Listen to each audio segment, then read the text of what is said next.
has labored, he has suffered to lead his people into the land of freedom. He is the Redeemer and the champion of liberty, of human equality. Let's salute him, fellow Ghanaians, the nation's founder, Sajifo Kwame Nkrumah. May God bless him, Ghana showboy, Africa's great song, Sajifo Dr. Nkrumah.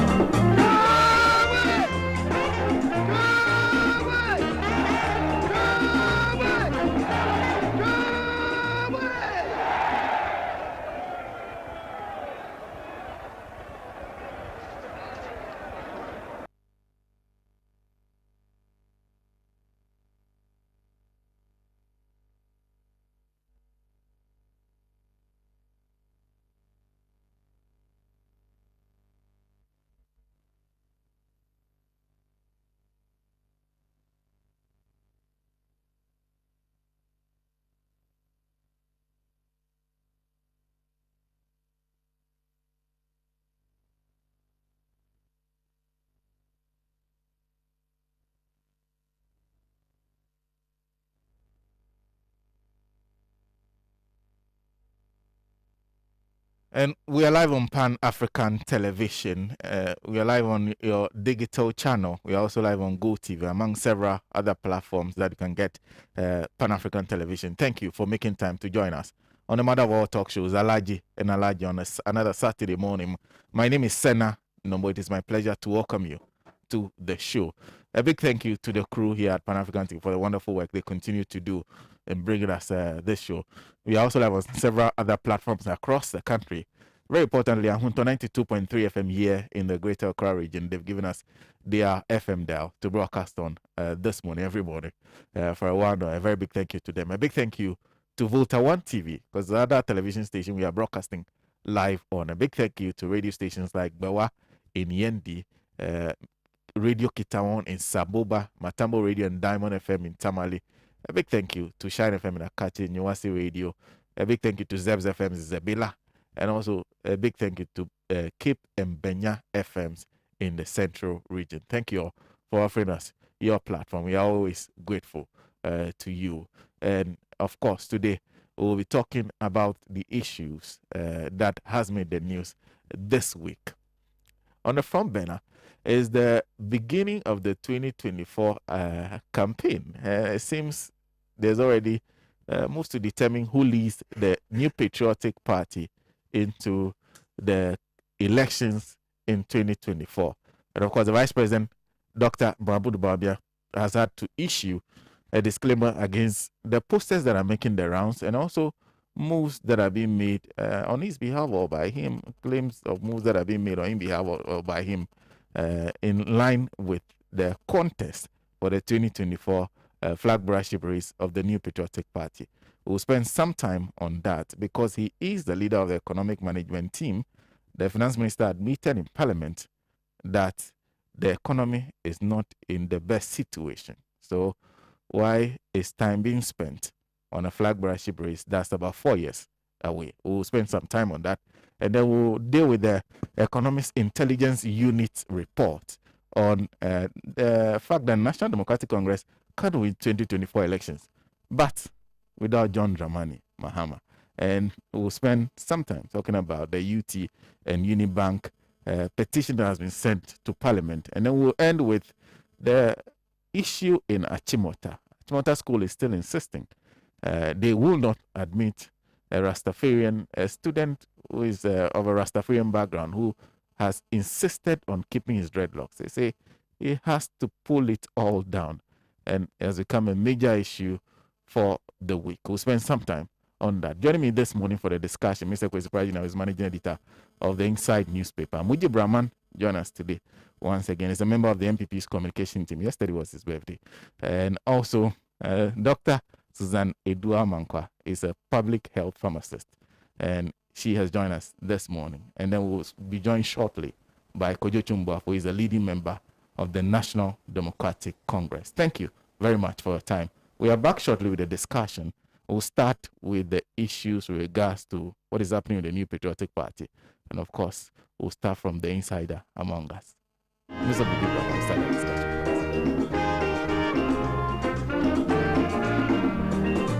He has labored, he has suffered to lead his people into the land of freedom. Hello, what are you doing Tuesday to Friday, 7:30? He's the redeemer and the champion of liberty. Well, welcome back from that break. Once again, a big thank you. But your views are very important to this show. If you're watching us via Facebook, the platform is Pan African Television. Pan African Television. You can make your comments using the comment section, and I'll read it out as we go along. We also have a text message WhatsApp line that is being displayed on your screens. If you're watching us on television, you can use that to share your comments with us. We'll be reading it along as we go. Once again, welcome to Alhaji and Alhaji. So we start with the 2024 race that has begun within the New Patriotic Party. And like I said, Mujib Brahma will start for us. Mujib, happy belated birthday to you. I didn't know yesterday was your birthday. I did not know. You never informed me. Thank you. TJ didn't tell you. I said he's a bad friend. Yeah, Sena, thank you for the opportunity, and thank you to all your viewers, both local and international. No wonder Pan-Africa now is the most viewed Saturday's program, especially Alhaji and Alhaji in the country. That one is not in dispute. So now it is true that a lot of things is happening in the ruling party now, the New Patriotic Party, especially with regards to who succeed the President of the Republic of Ghana, Nana Addo Dankwa Akufo-Addo, who stood on the ticket of the New Patriotic Party. It is not for nothing. So now, when you take the 1992 Constitution, it is clear, stated in the Constitution, that a president can go for first term 4 years. You have the opportunity to go for a second term. If you are retained or you are elected by the people of Ghana, then you can serve. Maximum by the Constitution is 80 years. That is the Constitution of the Republic of Ghana, 1992 Constitution. And so now all these political parties that are in Ghana design their constitutions in conformity with the national constitution of our country. Therefore, it is significant to note that where we are now, somebody must be elected within the New Patriotic Party somewhere in 2003, either early or middle, depending on whatever the council of the National Council would have decided, to now become the leader, in other words, the flag bearer of the New Patriotic Party, moving into the 2024 general elections. Well, Kwame, Sena, it is instructive to note that both social media platforms, a lot of things are happening. People trying to project their preferred candidates, even though some of these personalities have not come out to declare officially that they want to contest the flag bearership position of the NPP. But a lot is happening, which is common knowledge to all of us. So I think that these personalities include the current Vice President, Dr. Alhaji Mahmoud Bawumia, Alan Kojo Chirmantin, who is the Trade Minister, Joe Gatti, former Railways and Highway Minister, a whole lot, Bocha Jako and the rest, etc., etc. And there are many, and there are still speculations that others are still nursing their ambitions, but they have not, maybe the issues have not come public in terms of posters, projecting, designing caps, T-shirts, breaking the aid, etc., etc. Sorry, Sena, but the reality on the matter is that where we are, it is critical to the New Patriotic Party. It is critical in the sense that we have formed government. And the performance of the Nana Addo Dankwa Akufo-Addo administration will depend the success of the government will depend the outcome of the elections in 2024. That one, it is key. And even when you take the party NPP constitution, it is too early, and it's early days yet, for people to be jostling, for people to be trying to project their preferred candidate. I felt the focus now should be on how do we all help the government to put the economy on track? How do we help government to deliver on its promises to the people of Ghana? Mind you, the records or the results of the 2020 elections is a guide to all of us moving into future. That is why you can see the situation in Parliament now. And in 2016, the president won a little over 1 million votes. In 2020, you saw that the results have declined up to 500 and something votes. So that clearly means that we have, as a party, has lost some percentages in the just ended elections. And that, undoubtedly, is a worry to every member of the New Patriotic Party. And that was why a committee was set at the national level to go around the country and investigate and find out why that performance, especially on the parliamentary aspect. So with all these experiences, we have to guide ourselves going into the future elections. And that is why the party leadership has issued a statement. Yes, it is within your right, but the time is not ripe now. This is not the time.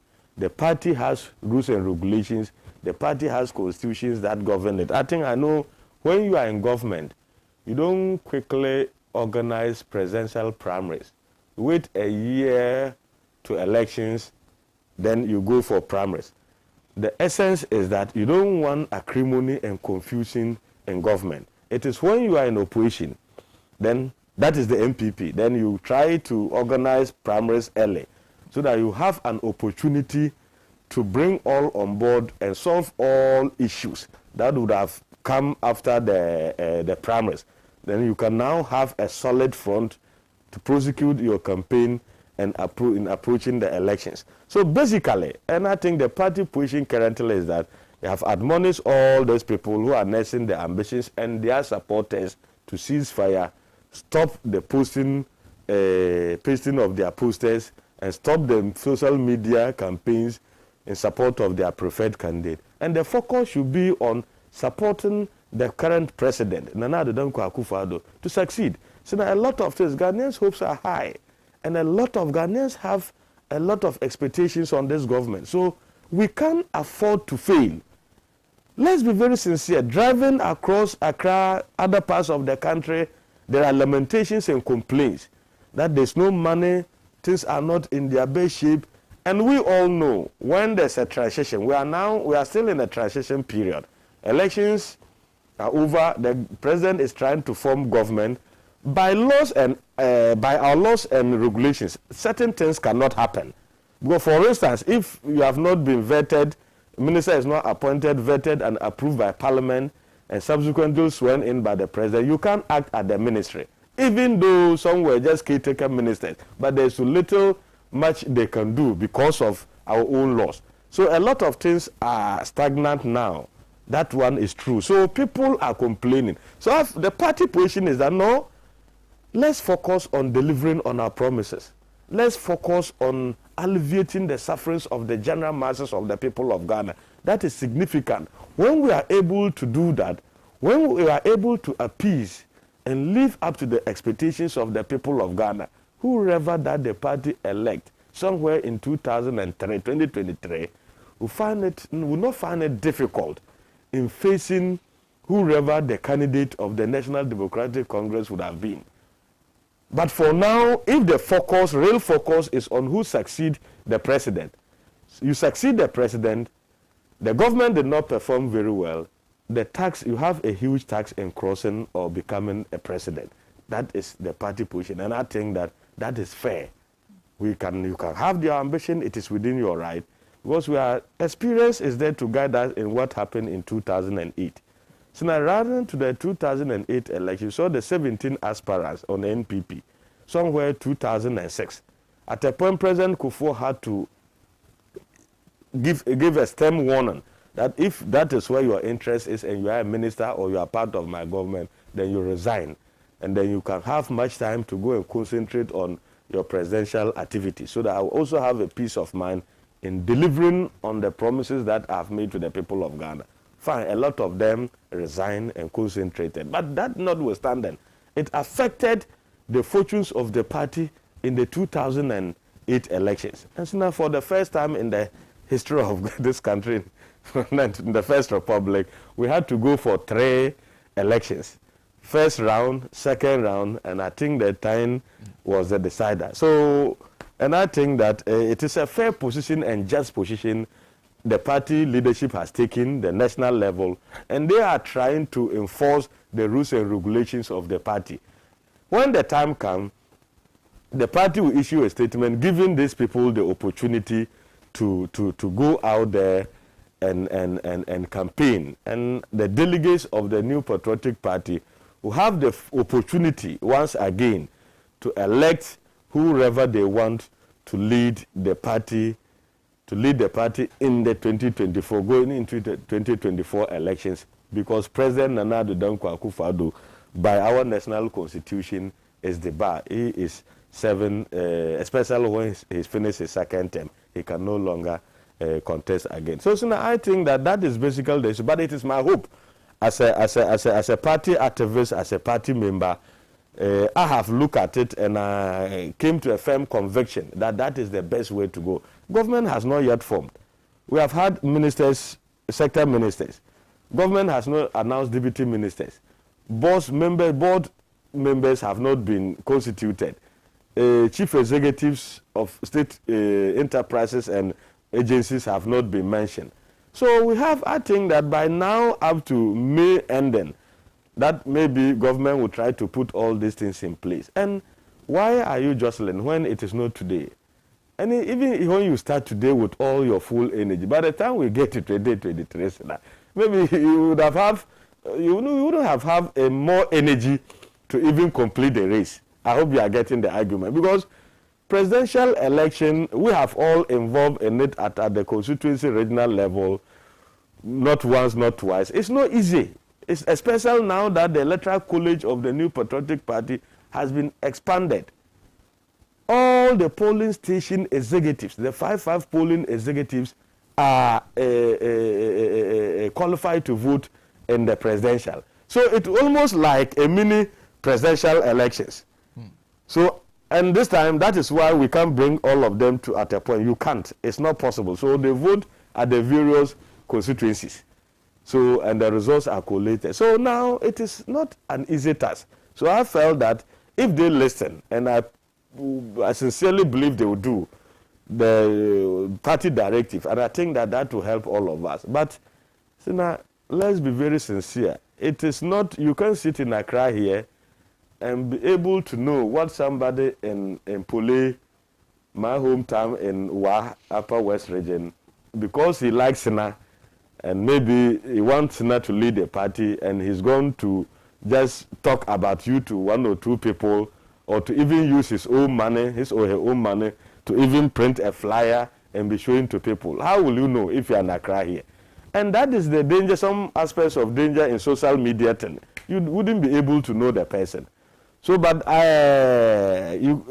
truly, these personalities too, I think, with the exception of only one, Jogate, who has expressed his intention he will contest, the rest are just speculations. Officially, any of them has not stated his position clear. So the party cannot really hold that person, that this is what you have said, that is the cause of what we are experiencing now. They can't. But looking at the atmosphere, I think that absolutely we can't get it the way the party would have wished. Because you can't control the base. This is a national party that has formed government, and the membership is wide everywhere. So, and people have their preference. People have their choices. Somebody can sit in his room and use his phone or computer to design a flyer and just decide to post it up there. Do you have control over it? Can you hold it? You can't do it. So, but I think that the reality of the matter is how to deliver as a government. That is very, very, very key. Especially, especially in the second term. If we fail, then we are in trouble. But if you succeed, and I think that anybody who will be coming after President Akufo-Addo will not find it difficult in winning the election. So, and I know this debate will continue to go, and the party will continue to issue statements. But absolutely, the party will not be able to sanitize the environments as we would have wished it to be, especially with our current, a whole lot of things that is happening. We can't do it. But I think that we can reduce it as a political party. Thank you. Thank you very much, Mujib. I'll come to Kojo shortly. But before I do that, let me say a big thank you to Sela Radio in Dabala. A very big thank you. They are one of the stations that are picking us. I was supposed to be acknowledging them a long time ago. It keeps escaping me. Yes. Let me take this off because I'm having a little bit of... Good morning to all the august listeners of this program, and I'm glad to be back. I know it's been a while, but the exigencies of these times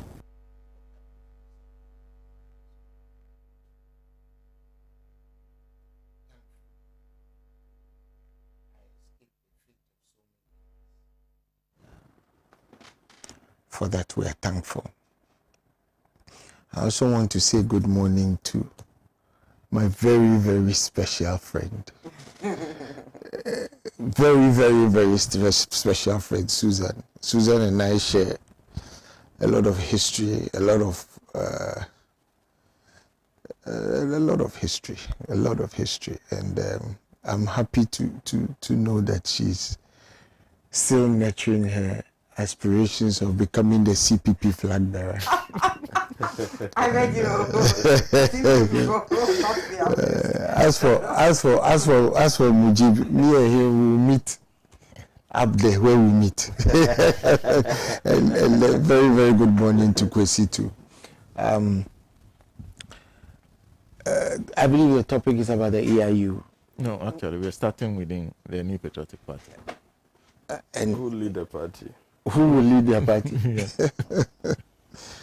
Well, I mean, at this point, it is very, very difficult for anybody to be able to tell what happens in 2 to 3 years' time. It's almost impossible to tell. But clearly, if I was a betting person and I was to take an each-way bet, that each-way bet will be on either Dr. Mahmoud Bawumia or on Alan Kyerematen, for the reason that Alan Kyerematen was in more or less pole position to be President Kufuor's successor. He was President Kufuor's chosen successor until the miracle of Legon, where he stood aside sheepishly for his diadem, so to speak, to be stolen from him with intimidation. Since then, he has been told to subtly bide his time so that time will come. Indeed, it was so mentioned by the man who defeated him in 2007. But somehow or the other, an upstart entrant has entered the equation, and that's Dr. Bawumia. Clearly, Dr. Bawumia is the president's choice. You can see, you don't need to be told. He will be the president's choice. As to whether the president overtly indicates his choice will be the difference between him winning and losing the primaries. Because this president has been known or has shown himself to be somebody who has a stark disregard for convention and norms. When he was a candidate, he browbeat all the party executives to indicate their choices ahead of the elections. MPs, I mean, the party officials went against the established norms of not indicating who they preferred, and it was an effort to browbeat his opponents into submission. You recall the antics of some of his favorite people like Madame Eslowusu and co on radio, virtually insulting Alan Chemati and co left, right, and center. Some people were beaten in constituencies. Some people were chased with machetes, and some people were even shot at. So the way he practices his blitzkrieg kind of politics, if he employs that to help Dr. Bawumia, Dr. Bawumia will win the primaries. But there's also a problem in the NPP. Well, it's not a problem. It's how they choose. Is the identity politics within the NPP, which is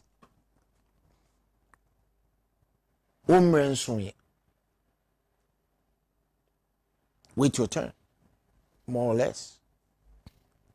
And then there's also the question of ethnicity.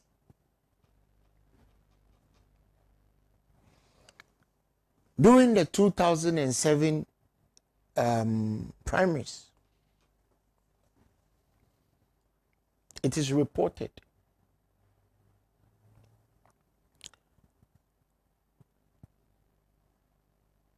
that one of the candidates met Asamoah Boateng, who was then supporting Vice President Aliyu Mahama,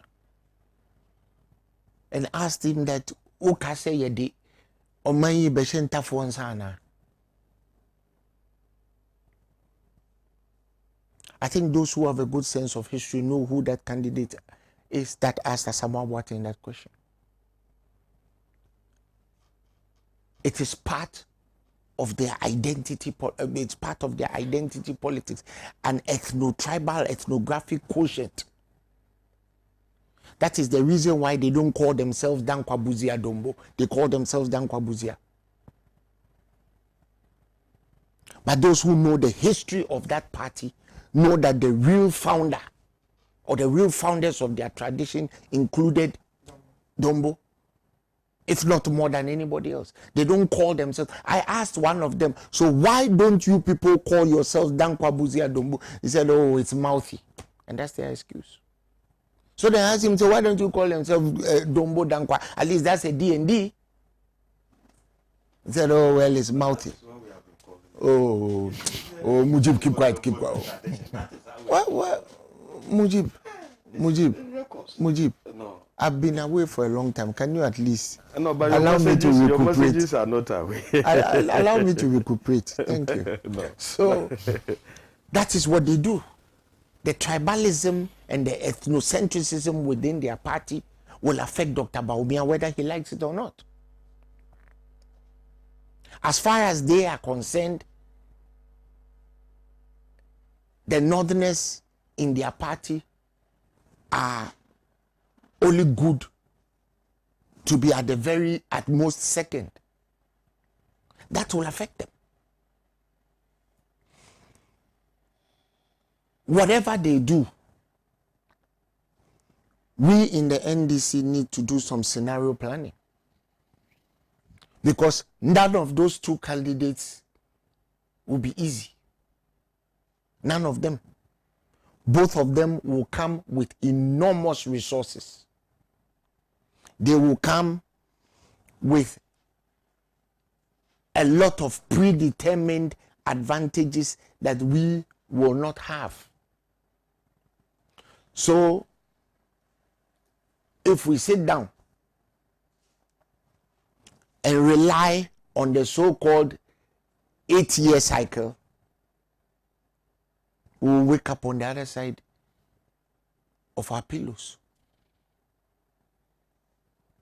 with a lot of morning juice coming out of our mouths. With the current electoral commission that we have, who can declare an election 6 times, and upon the 7th time claim that they've now gotten it right, albeit the results have been predetermined. The NDC need to take maybe at the next election we have to employ Azuma Nelson to be our campaign manager, because his motto is he goes into the ring with his own judges. We have to make sure that we have the kind of knockout that is indisputable, that cannot be disputed by an electoral commissioner, or that we don't have to do what we were told to do. If you disagree, go to court. The NDC should never take any electoral dispute to court again, ever.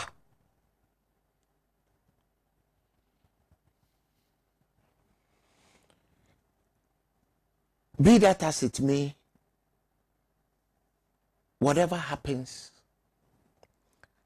this government is the most corrupt government that has ever traversed the history or the face of this country. Their corruption, their incompetence, their ambivalence knows absolutely no bounds. They will employ anything and everything to win elections. At the last election, we saw how they bribed electorate with COVID money.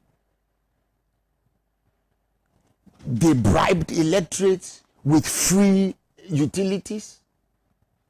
You remember people like Mujib were seen bathing at rallies. I thought I heard him bathing at a rally, but maybe I'm wrong. And I remember our big brother Kwesi Pratt telling everybody that you were going to pay for this in short order. And I think on this occasion, Kwesi Pratt did better than all the pastors in this country. He did better than Kum Chacha and all that. He predicted accurately that in short order, you are going to pay because it's not going to be free. And when the new taxes came, you know what the information minister said? God bless him wherever he is. He said that it was free to you, but it wasn't free to the independent power producers. So it is they who are billing you. For which reason we have to increase taxes. As a survivor of COVID, now I'm being asked to pay tax on an illness I had nothing to do with. In fact, that sickness was brought to us. We were ushered into the COVID era by a retinue on the president's travels. The first person who got COVID in this country was the Norwegian ambassador, on record. And he flew to Ghana on the president's flight. But I am paying taxes for getting sick. Today, and my sister is sitting here. She's very, very, very high on the totem pole when it comes to our fight against all kinds of diseases, including COVID. She's a very brilliant young lady, but she doesn't, blow her horn like she should. If I were her, I would be,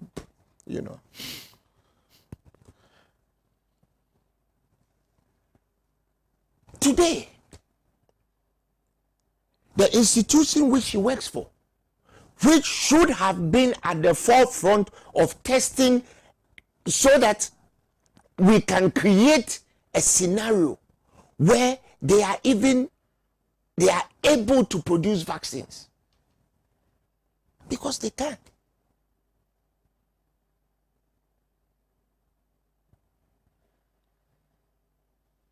You know, when we were in school, she hardly bombed any exam. She wasn't like us, the rest of us. Today,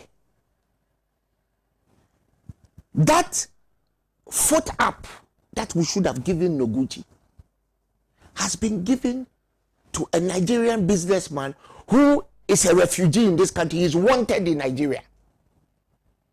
And he carries all that money, doesn't pay the taxes that I am being asked to pay, and that money goes to an offshore account, for which God knows what they do with that largesse.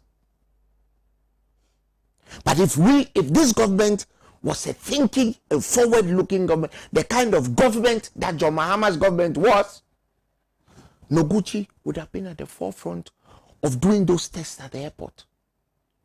Because you know what? In essence, it is free money. But they prefer it to go to an offshore account so that it is indiscriminate. Nobody is able to track what it is they are doing. They don't pay any taxes on it. And then they come and ask you and I to pay COVID taxes. And after bathing with water that wasn't coming, they have increased the taxes. And yet, I hear Mujib telling us about the forward-looking vision. If this is forward, what is backwards? So, the NDC should get their loins. It is not going to be easy. When you are dealing with people who don't have any scruples, it doesn't matter who they bring. Even if they bring Kweku Anansi, it is going to be a tough struggle to win back power. That's my take on them. Thank you. Thank you very much. Just a few messages, then I'll go to Doc. Abakar Al-Hassan is joining us by Facebook. And this is a good morning. I think it is not yet time for our great NPP party to be putting up names for a possible successor for Nanado. Our supporters to exercise patience. When we get to the bridge, we shall cross it.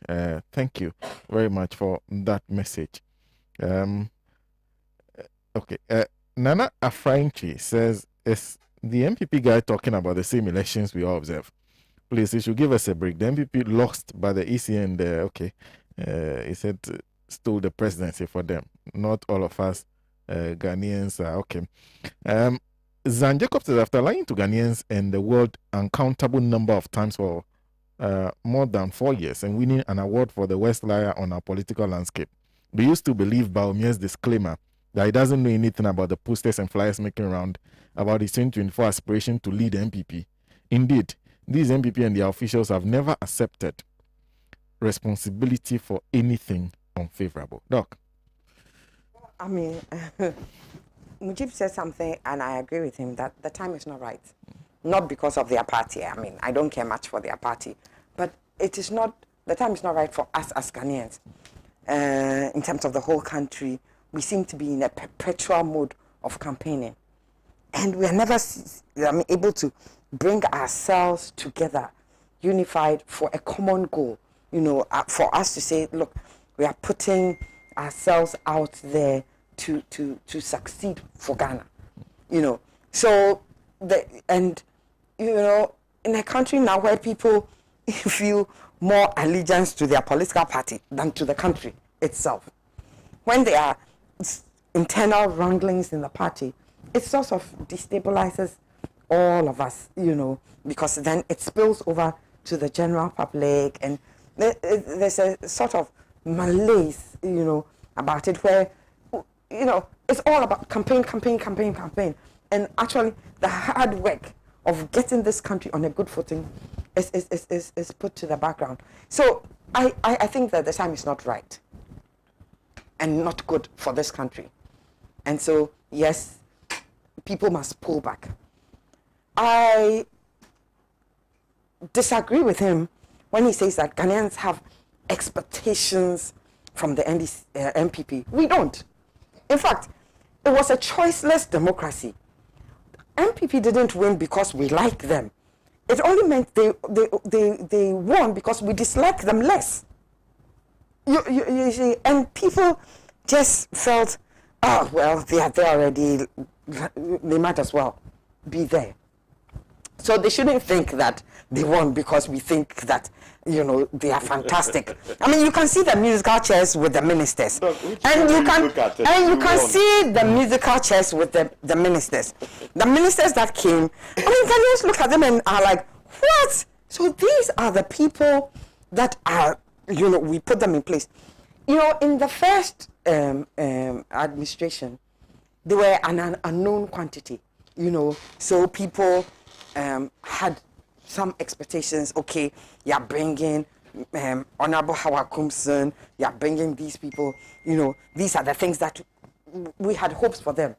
Now, given 4 years, we've seen them, you've brought them back, they've come for a vetting, and you look at them as a vetting and you're like, ish, so this is what we have.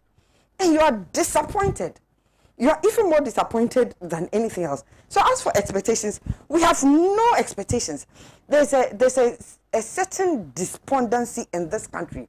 Unfortunately, the ruling class don't seem to feel it because they are living in their la-la land and think that all is well. All is not well in this country. But this is the hand we've been dealt with. And as Ghanaians and as human beings, we are adapting to move on because we cannot live, you know, you know, we have no choice. This is our country, and this is what we have. So, I think that people should pull the brakes. I mean, those with ambitions, there will be the time for it, and this is not the time. You know,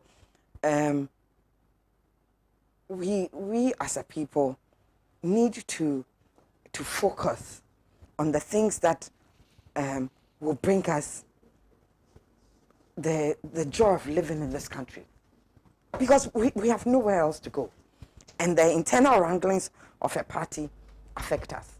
So, you know, that it will become the whole thing. You open the airways, that is all we seem to be talking about, instead of focusing on the things that they do. I mean, if you listen to yesterday I was listening, and the past 2 days I was listening to the finance minister, I was sad. I was like, wow, this is what we have. Every answer seemed to, every answer was just all over the place. And this is what we have. And they'll pass him through, and we will continue with more of it, far more of it. And you wonder, where are we going? Where are we going? Just, you know, in circles and going nowhere as a country. And I can tell you, I am not the only one feeling that way. Ask an ordinary person on the street. When they are doing the electioneering and they may be shouting, hey, 4 more in the campaigning, this thing. But when that euphoria dies down and you ask them, how is it for you? They know that it is not well. And they don't feel as if the people that they are shouting for 4 more for are going to do it for them, because they've seen the 4 more. We've seen the 4 years. Where did we go? We've seen it. Where did we go? You know, I disagree with Kojo when he says that, yes, they do see a certain group as hewers of wood and drawers of water, and not enough for them to come in the forefront. But that may just work for Dr. Bawumia, because they want to move away from that account tag. They might just vote, not because they think he's going to do anything, this thing, but just to move away. It might just be the reverse. They might just, even those who don't like him, may campaign for him so that they can move away from the account tag. And then, you know, look, maybe 3-4 years ago, I was on a program and I addressed, I'm not going to mention his name, he was a minister, and I said, as for you Domo people, he was, who is Domo? I was shocked. In fact, he was like, who is Domo? I said, you don't know that the party you belong to, my mother, them, those age group, they call them Domofo. That is what they used to call them. Not Danko Busia. The Danko Busia came later. They always used to say Domofo. And he was like, who is Domo? And I said, your party. It actually should be called Domo, Danko Busia. And he was like, oh, okay. So there's a whole generation of people there who probably don't know that is how they should actually be tagged. They have managed to pull that away. They may want to restore that. Given that, Ghanaians are becoming more aware and more enlightened and do not think that some people should be relegated to hewers of wood and drawers of water. So they would want to get away from the tax. So that might just work in Dr. Bawumia's favor, But if you say that he has no knowledge of the posters going around, well, we'll give him the benefit of the doubt. But there may be the tacit approval. He's a politician. So anything that favors him is not going to harm him. Even if he's heard, he hasn't heard. He will conveniently not hear. But I think that if he's dissociated himself with it, he should actually put his foot down and say, no, I don't want to do this thing. Because when the time is right, if I know I'm good material, when the time is right, I will win this. So we ask that, yes, they heed to, their chairman's appeal, even though I've even heard, again, I think, is it their general assistant, deputy general secretary say it will be political suicide for them not to adhere to it. But, if they have the welfare of this, I'm saying this tongue-in-cheek, if they have the welfare of this country at heart, they should pull back on it and focus, and try and get all of us on board into putting this country on a good footing. I think that is what is important. Thank you very much, Doc. Let me just do 2 messages. This from David Sena says, why is KTB giving up on our party, the NDC, even before the race for the next presidential elections begin? I am confident that Ghanaians next time will stand up to anyone who attempts to steal their verdict, as the NPP did in 2020. The NDC should reorganize the party, strategize with discipline, and go into the battle in 2020 with GM still our candidate and see what the outcomes will be. I think what he was asking for is you said it's a scenario analysis or something. Yeah. Now that many people don't want to hear the truth about what needs to be done. And for everybody who is listening, we cannot go and win an election simply by screaming "Boboli Bobo." It won't happen. Thank you. I guess we'll be coming to that issue. Musa Bato and Kumasi also said, it's clear the fight of who leads the NPP 2024 has just begun with full force. We in the NDC don't give a said a damn about the internal power struggle between Alan Cash and Dr. Bawumia. We are focused and won't allow Jim Mensah or any EC chair to declare the election results prematurely. However, I'll be disappointed if Kenoforiata goes through. His responses are not in the interest of Ghana. Defended controversial Ijapa deal in PDS tells you that they are in government to enrich their friends and family at the expense of the taxpayer. Let me end with Tafa Enamra here, who says, I totally agree with my comrade Kojo Chumbuafo. NDC must not be bothered with who the NPP is bringing in 2024, because whoever they bring, they will try to replicate what they did to win in 2020 election. For the person to win, it's time NDC starts putting radical strategy in place. Thank you for that message. Mr. Pratt.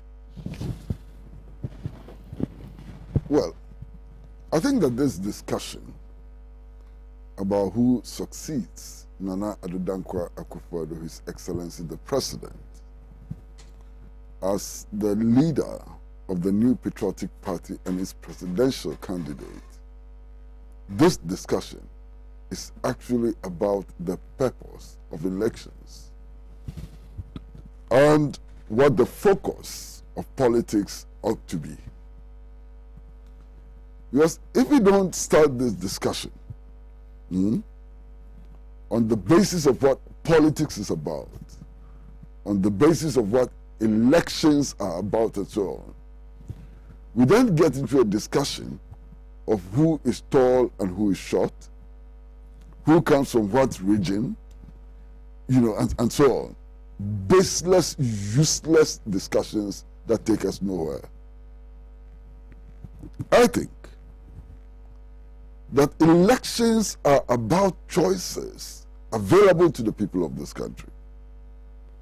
And these choices are about how we can get potable water, good, healthy drinking water, to bath, to drink, to cook, and to do all the other things that we need water for. Elections ought to be about how we get nutritious food to eat. Elections ought to be about how to tackle maternal mortality. Elections ought to be about the quality of our education. Should we have an education system in which our history is completely distorted, in which our children are being taught that the prime movers of our independence were dictators? That is what elections should be about. Elections should be about improving access to education at all levels, not just at the senior high school level, but indeed about all levels and so on. Elections ought to be about developing a capacity to provide housing to our people so that our people can protect themselves from the vagaries of the weather, from the rains, from excessive heat and so on. That is what elections should be about. Elections should be about our ability to create jobs for the many young people who are coming out of our universities, who have no hope in the future and so on. And if elections about these essentials, then a discussion about who is likely to become president ought to be about people's perspectives. It ought to be about what they stand for. It ought to be about how they see our country today and their vision for tomorrow.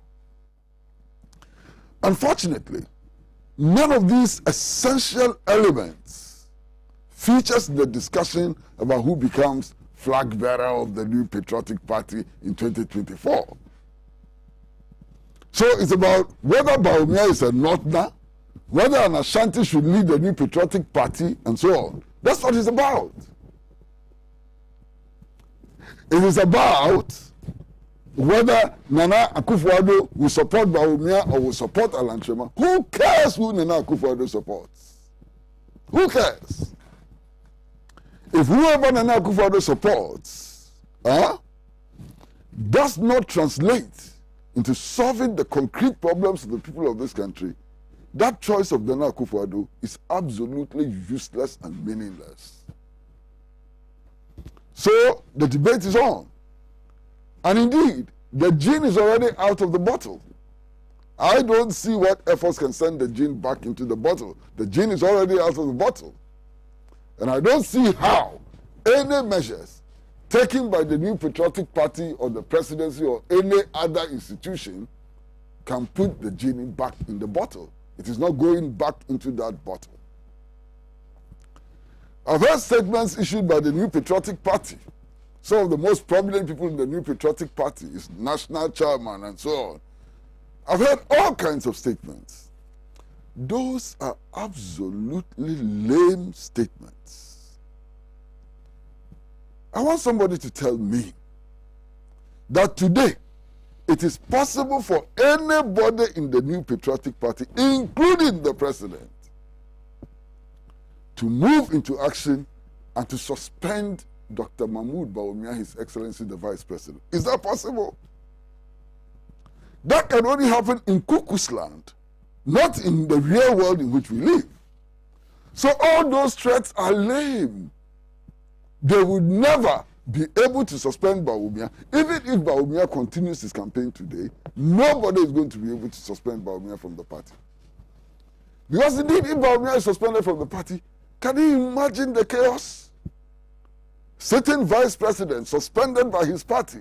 What would that mean for this country? What would that mean for the New Patriotic Party? What would that mean for all of us? It is impossible. It won't happen. So those threats are lame threats. They are meaningless. They would never be effected. Because I don't think that at this stage, the New Patriotic Party wants to start a battle over the continued vice presidency of Dr. Mahmoud Bawumia. It will not be in the interest of the party. It will not be in the interest of Ghana. And nobody will be foolish enough to even contemplate the suspension of Bawumia. So that's a lame threat. Of course, for those who are opposed to Bawumia, they should be careful. Because we know the history. What happened to Paul Afoko, what happened to Sami Krab, what happens to Nahota Makro and others can happen to them. It can very easily happen to them because the party suffers no serious consequences. You understand? If it brings the axe down on them, as it brought the axe down on others before. What happened to Kwabena Japan can happen again. And those people ought to look sharp. I'm sitting here and I'm reading and hearing news reports of Dr. Mahmoud Bawumia loudly proclaiming that he doesn't know anything about the campaigns for him and so on. And I laugh. Are those statements honest statements? Can Dr. Mahmoud Bawumia tell us that he has no interest in succeeding Nana Akufo-Addo? Can he say that? And if he can't say that, why can't he say that? Because we all know that Dr. Mahmoud Bawumia has positioned himself to succeed Nana Akufo-Addo. Who doesn't know that in this country? Will he be able to deny that? That would be interesting. If Dr. Mahmoud Bawumia were to come today and say, look, even if I'm offered, I won't take. I'm not interested in succeeding Nana Akufo-Addo. That then will settle the issues. But he cannot say that because the ambition is there and the ambition has been nurtured, not today, not yesterday. That ambition has been nurtured 8 years ago. And that ambition is still alive. Can Dr. Mahmoud Bawumia tell us, the people of Ghana, that he has not had discussions with any people, any group, any individuals who are interested in promoting his presidential ambition? Can he say that? And if he can't say that, what is the value of the denials that he's making? What is the value of those denials? If indeed he has an ambition to replace Nana Addo Dankwa Akufo-Addo, or to take Nana Addo Dankwa Akufo-Addo's position, and has had discussions or has had interactions with persons who want to promote that ambition, what is the value of his denial? So, for me, I don't take that denial serious. There is also the denial by Mr. Alan Trematin. And I asked Mr. Alan Trematin the same questions. Is Mr. Alan Trematin telling us that he doesn't want to be president in 2024 or after 2024? Can he say that? And if he can't say that, what is the value of his denial? Is he saying in all honesty that he has not engaged any group, any individual, any constituency in a discussion about his ambition for 2024? Can he say that? And if he can't say that, what is the value of his denial? I read one of his denials in which he says that he has made a pledge to Nana Addo Dankwa Akufo-Addo and Vice President Bawumia that he will support them to implement their policies in the second term. We are not talking about the second term, my dear. We are talking about 2024 and beyond. What is he going to do when Nana Addo's term expires? And he must be honest with us. You understand? He ought to be very honest with us. There's also the case of the Agric Minister. And the Agric Minister has come out vehemently to state that, look, he has not gone to Kumasi to campaign. And that he remains committed to supporting Nana Addo Dankwa Akufo-Addo and Dr. Mahmoud Bawumia to implement their policies in this 4-year term. That is not a denial that he will contest in 2024. He has not denied that.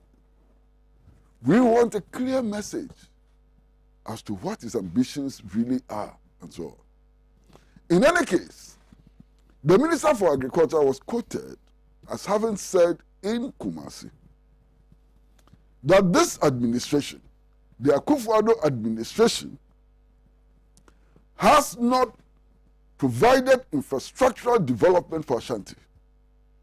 That Ashanti as a region is lacking in development and so on.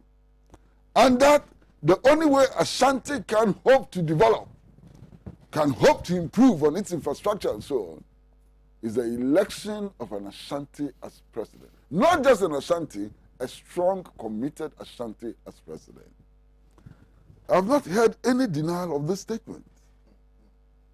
And for me, this is even a more important statement than whether or not you will contest in 2024. Because if you have a minister in this administration which claims to have Ashanti as a stronghold, which claims, I'm not doing the claim, to have Ashanti as a stronghold, and a cabinet minister can come public and say that the administration has failed in Ashanti and that the administration has not been able to deliver infrastructural development in Ashanti and so on, that's a huge statement. That's a huge statement. It's even a bigger statement when the claim is made that if an Ashanti is not elected as president, Ashanti will lag behind in development. First of all, that statement is completely false.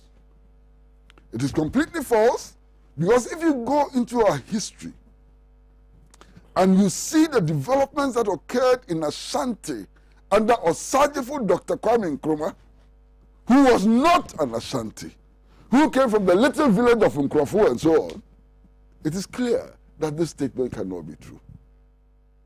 It is clear that this statement cannot be true because the Kwame Nkrumah University of Science and Technology was not established by an Ashanti. It is clear that this statement cannot be true because the Kumasi Shoe Factory was not established by an Ashanti. Look at all the developments that occurred there. Come into our recent history. The first time Kumasi inner city roads were asphalted was under Jerry John Rawlings, who came from the Volta region and not Ashanti. So this statement has no merit. It cannot be true. The only thing which may be true about this statement is the fact that over the last couple of years, Ashanti has suffered infrastructural deficits. And the minister knows better than me. He knows better than all of us. He sits in cabinet, which discusses the budget. He sits in cabinet, which evaluates the performance of the budget and so on. He knows better than the rest of us. Then there's the case of Honorable Joe Gatti, former minister with responsibility for railways. And Honorable Joe Gatti makes a public statement, not a private statement, in which he says that in spite of the contributions of the Western region to the national development effort, in spite of the role that was played by key people in the Western region in the struggle for national independence and so on, the Western region has been neglected. What? The Western region has been neglected? And this is a statement from Joe Gatti. MP for Ketan, former Minister for Railways and so on. Massa, that's a huge statement again. Is it true that the Western region has been neglected? He would know better than me. So Ashanti has been neglected, Western region has been neglected. What other areas have been neglected? We would like to know. You understand? So this contest is bringing up all manner of things which are interesting, which must inform the electorate in making their choices and so on. You understand? But you see, the contest is not limited to these three. There's so many other names that are popping up. And so many other people who are silent. But all of us do know that very soon, maybe at the appropriate time, they're going to throw their hats into the ring. I constantly ask the question, what would happen to that young gentleman, Adainimo, after his sterling performance against Nana Akufo-Addo? Just a couple of years ago, I'll be surprised if he just chickens out of the race. Especially as he has not been part of this administration. Especially as he has managed to maintain a certain level of independence. So if things are not going well now, you cannot blame Adainimo for things not going well because he was not part of it. Alan Chematin has a huge problem because his future is tied to the legacy of this administration. How can Alan Chematin come today and tell us that, oh, as for me, you know, I was not involved in the accumulation of debt, or I was not involved in the hiking of taxes and so on? How can he come and tell us that he was not part of the administration which neglected Ashanti as is being alleged that the Minister of Agriculture has said and so on? But Adainimo can distance himself. He's not part of the administration. He can offer a new vision and so on. He hasn't spoken. Nobody knows whether he's going to speak. But he's lacking in the background. You understand? Why? There are people like Kunedu Apreku. Do you know what Kunedu Apreku is likely to do? I don't. But I'd be surprised if he does not play a role in the jostling for power within the New Patriotic Party. What are people like Nyahota Makro and Sami Krab and all of them, what are they going to do? Are they going to accept their current fate? Are they going to accept their marginalization in the New Patriotic Party? And if they are not going to accept their marginalization in the New Patriotic Party, what are they likely to do in respect of the contest for power in the New Patriotic Party? That is something which is relevant. That is something that we cannot refuse to factor into the equation and so on. Why? All of us know the views of people like Paul Afoko. We know his views. He said so publicly. He's demonstrated that clearly, what his views are. All of us know what people like Kodom Pienu stand for in the New Patriotic Party and so on. Are these people going to keep quiet? Are these people not going to play a role in the selection process? And if they're going to play a role in the selection process, what options would they bring on board? These are important considerations. But my brother, above all, I think it is important for us to examine the current state of Ghana. And if you examine the current state of Ghana, all the political parties, including the New Patriotic Party, the Convention People's Party, and the National Democratic Congress ought to be speaking directly to the issues which confront the people of Ghana today. If they are really serious about participating in a contest for the leadership of this country, they ought to be speaking about what it is that Ghana is today. They ought to be addressing our concerns and so on. One of our major concerns is that Ghana is completely broke. One of our major concerns today is that there's a deep hole in the national economy, and the hole keeps getting bigger and bigger every day. How are we going to address that? We have boxed ourselves into a situation where indeed today 91% of total national revenue plus grants is expended on debt repayment and debt servicing. That's a terrible place for any country to be in. That suggests that there's a huge hole in the national economy, especially if you come to consider the fact that more than 70% of total national revenue is also expended on public sector emoluments. How do you move forward? How do you build hospitals, the 111 hospitals, Agenda 111? How do you achieve it? With this huge hole in the budget, with this size of deficit, how do we move forward? Yesterday, I had the misfortune of having to sit in front of a television set to watch and listen to the vetting of the Minister Designate for Finance. I nearly wept. Minister Designate, he is not the minister. And this Minister Designate boasts about the fact that he's involved in organizing a road show to borrow an additional $5 billion. Minister Designate. Minister Designate, not Minister for Finance. Who gave him that authority? Who gave him? We are going to borrow an additional $5 billion at this time when we are expending 91% of total national revenue plus grants on debt servicing and debt repayment. What is wrong with us?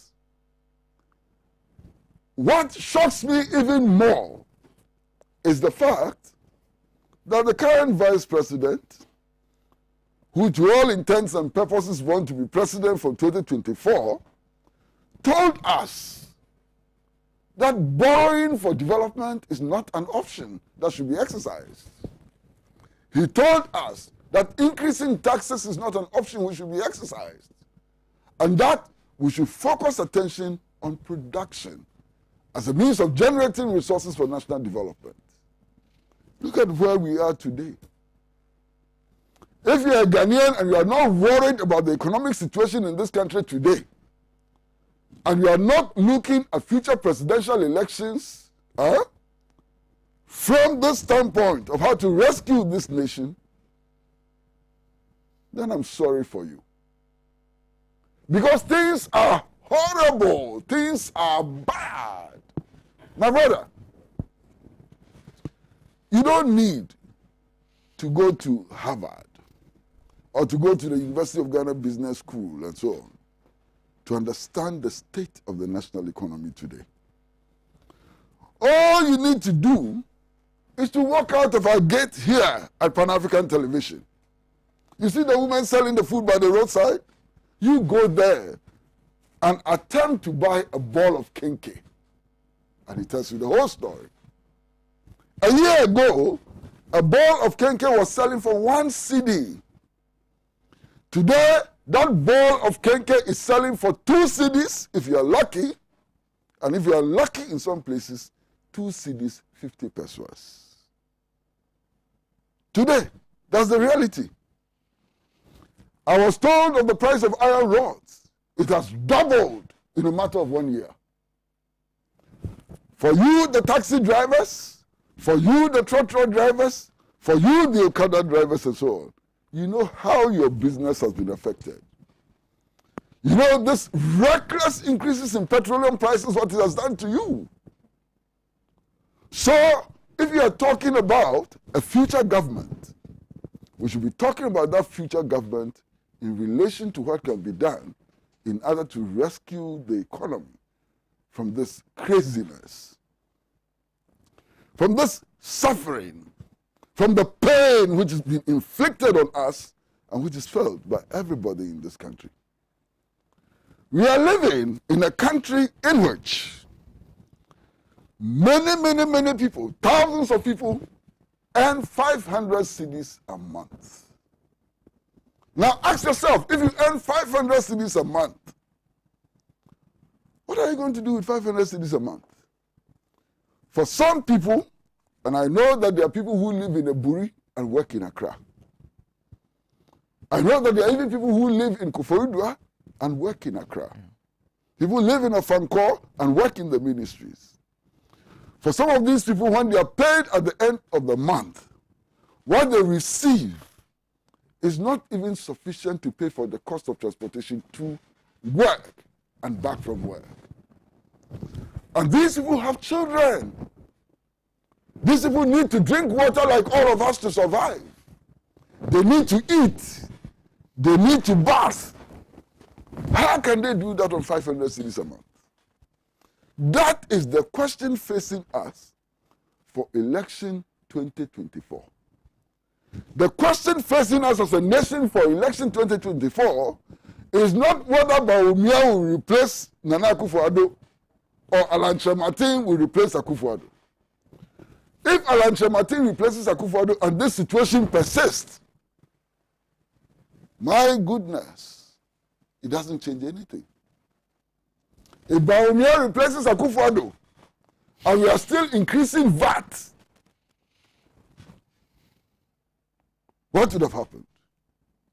You know, I have a sense of guilt. I feel guilty. I have a huge sense of guilt. And why do I have a huge sense of guilt? In this country in 1995, I joined Nana Addo Dankwa Akufo-Addo and many others, many friends of mine, great friends of mine, Ejiri Blankson, Akoto Ampao, Kweku Baakon, Kweku Poku, Nyahota Maklo, Victor Newman, Charles Reku Brobe, and others. I joined them. I was invited to join them and I willingly joined them. And we waged a very successful campaign against the introduction of value-added tax. One of the arguments we put up then was that VAT was a regressive tax. Has VAT all of a sudden become a progressive tax? Is VAT no longer a regressive tax? And so on. Today, some of us have the opportunity to be in government, to implement the very ideas for which we mobilized people into the streets and people died. Look at what we are doing. Look at what we are doing. After increasing the value-added tax, how can we today look into the eyes of the family of Ahunu Honga? How can we? How can we today look into the family, look into the eyes of the family of Ahunu Honga and feel good about ourselves? Today, there are all kinds of reasons being thrown at us for this reversal, for this backward movement and so on. All kinds of reasons. None of those reasons can fill the moral vacuum that is created from double speak and double talk. None of those reasons. And I am embarrassed. I know why I'm embarrassed. I'm embarrassed today because we have set the norm. That norm that we fought against, we have set it today. Today, we are not doing anything to reverse the implementation of what we fought against in 1995, in 1996, in the year 2000. Look at petroleum prices and go back to the year 2000. Check the newspapers. See former President Kufuor, Nana Akufo-Addo, Edward Mahama and others carrying gallons to Parliament House and arguing that the price of petroleum products could be brought down by reducing taxes on petroleum products. Don't forget that. We argued that it doesn't make sense anytime that the nation is in difficulty to load petroleum prices with taxes. And that the increase in petroleum prices has a ripple effect throughout the economy and affects the lives of ordinary people in ways which are damaging and so on. I recall in 2015, I recall very clearly in 2015, I think it was in December, when the Mahama administration increased the price of petrol. And I heard His Excellency Alhaji Dr. Mahmoud Bawumia make the point that it was insensitive to continue to increase the price of petrol. I heard him. He made the point that it was insensitive to increase the price of petrol. Last year, December, after the elections, the price of petrol went up. It has gone up 4 times in 3 months. That is what I'm worried about. That is what should concern me. What kind of government are we going to get in the future which will keep its word? What kind of government are we going to get in the future which will do as Dr. Mahmoud Bawumia told us he was going to do, to use production as a means of generating resources for national development rather than to rely on taxes and loans? I'm waiting for that government. I'm waiting for that government which will do as Kwame Nkrumah taught us. We struggle for national independence for 2 purposes. 1, to achieve the political objective of choosing our own leaders in a democratic system. That was one of the reasons why we fought for independence. The second reason why we fought for independence was to be able to take control of our resources and exploit these resources for the benefit of our people. We have failed in both respects.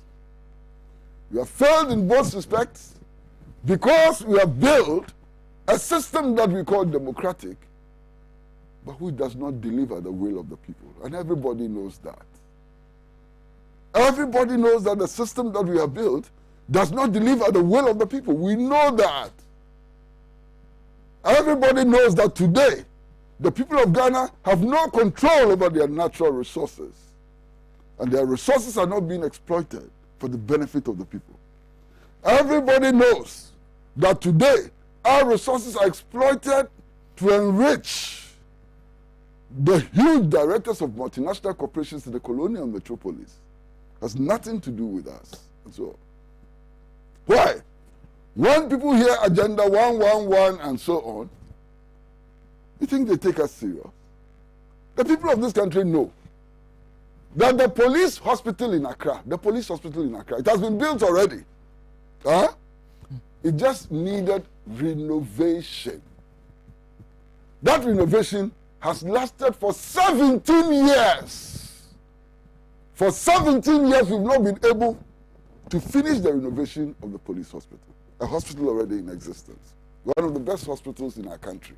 Renovation, 17 years we've not been able to finish. So when politicians come to you and they say that you're going to build more than 100 hospitals in how many years, how do you take them serious? When we have not completed the renovation of the police hospital in 17 years. Today, if you go to the rural communities and so on, human beings are still drinking from the same water sources as cows. As cows. This is a reality. So who becomes the presidential candidate of the New Patriotic Party must be rooted in this concrete debate about who we are, where we are, and where we are likely to go. It must be rooted in the need for the fundamental restructuring of our economy. It must be rooted in changing the system of government we are running, which loads taxes on the people anytime there is a crisis. It must be rooted in a paradigm shift which would not see grabbing of loans left, right, and center as the panacea for our development inadequacies and so on. It must be rooted in building a new system of government, which would ensure that the people of Ghana can take control of their own resources and exploit these resources for their own benefit. Who replaces the Nana Dankwa Akufo-Addo as president must be rooted in a system which deepens liberty, the liberty of the citizen, which enhances the right of free expression, which ensures that the people of Ghana are the center of the management of their own affairs. If it doesn't happen, that debate is a completely useless debate, and I'm not interested in being part of it. Thank you. And staring right at me is the headline on the front page of the Daily Post of Thursday, 25th March 2021. And that encapsulates exactly what we have been discussing. But we have a Zalan NPP caught between the devil and the deep blue sea. And so that is our first round of discussion on the topics we've picked today. We'll move on to the issue regarding the Economics Intelligence Unit after this break. They say, NDC, our research and analysis has shown that you can win 2024, but without John Dramani Mahama. We'll spend some time on that. This time I'll start from my left. But let me say a big thank you to Jar Rings Breakfast and Snacks. A very, very big thank you to them. We are back shortly. Of human equality, let's salute him, fellow Ghanaians, the nation's founder, Sajifo Kwame Nkrumah. May God. Hello, what are you doing Tuesday to Friday, 7:30 to 9 o'clock p.m. every day? You should be watching The Couch. I'll tell you why. On Tuesdays, we talk social issues, lifestyle, health, all those everyday issues that affect us in the big ways. Late Wednesdays are for book reviews. Thursdays are for the hard talk, those socio-economic, policy-oriented, political questions that demand for the tough questions to be asked. And personality profiling Fridays, when we get to know the stories behind the winning personalities we love. Inspirational story from inspirational personalities. Hey, listen, you really cannot miss The Couch with me, Amma, but still the only TV show with a hat.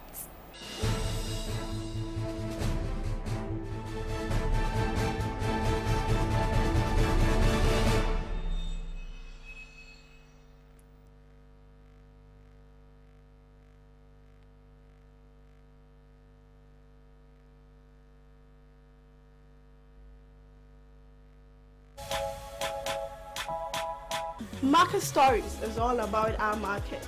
Issues such as sanitation, market structures, storage facility, pricing, bargaining, and everything else that goes on in the market. It's going to be very educative, entertaining, and interactive. We would visit our various markets to interact with both sellers and buyers to know everything concerning our market. Join me. My name is Maud Ananinating. I'm your market lady.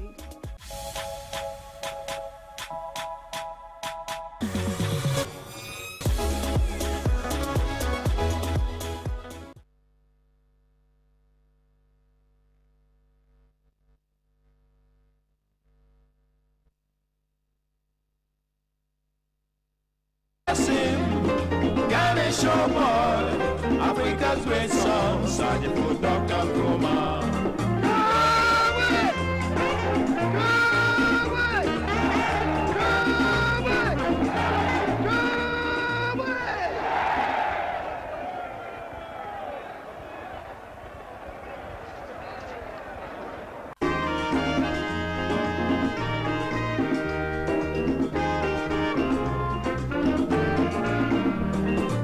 He has labored, he has suffered to lead his people into the land of freedom. He is the Redeemer and the champion of liberty, of human equality. Let's salute him, fellow Ghanaians, the nation's founder, Sajifo Kwame Nkrumah. May God bless him, Ghana showboy, Africa's great song, Sergeant for Dr. Nkrumah.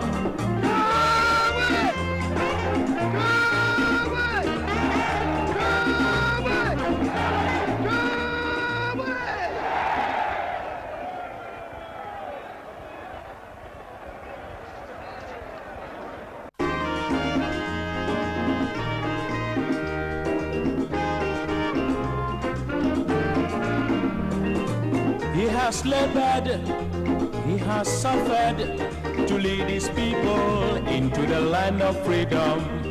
He is the Redeemer and the champion of liberty, of human equality. Let's salute him, fellow Ghanaians, the nation's founder, Sajifo Kwame Nkrumah. May God bless him, Ghana showboy, Africa's great son, Sajifo. Well, welcome back from that break. A very big thank you for staying tuned to the Mother World Talk Shows, Alhaji and Alhaji Live. And my name is Sena Nombo. I'm here in the studio with Mr. Kwesi Pratt Jr. I'm also here with Mujib Rahman from the New Patriotic Party. We are privileged to be joined by Dr. Susan Edua Mankwa. And we are grateful to have Kojo Chomboafo back in the studios.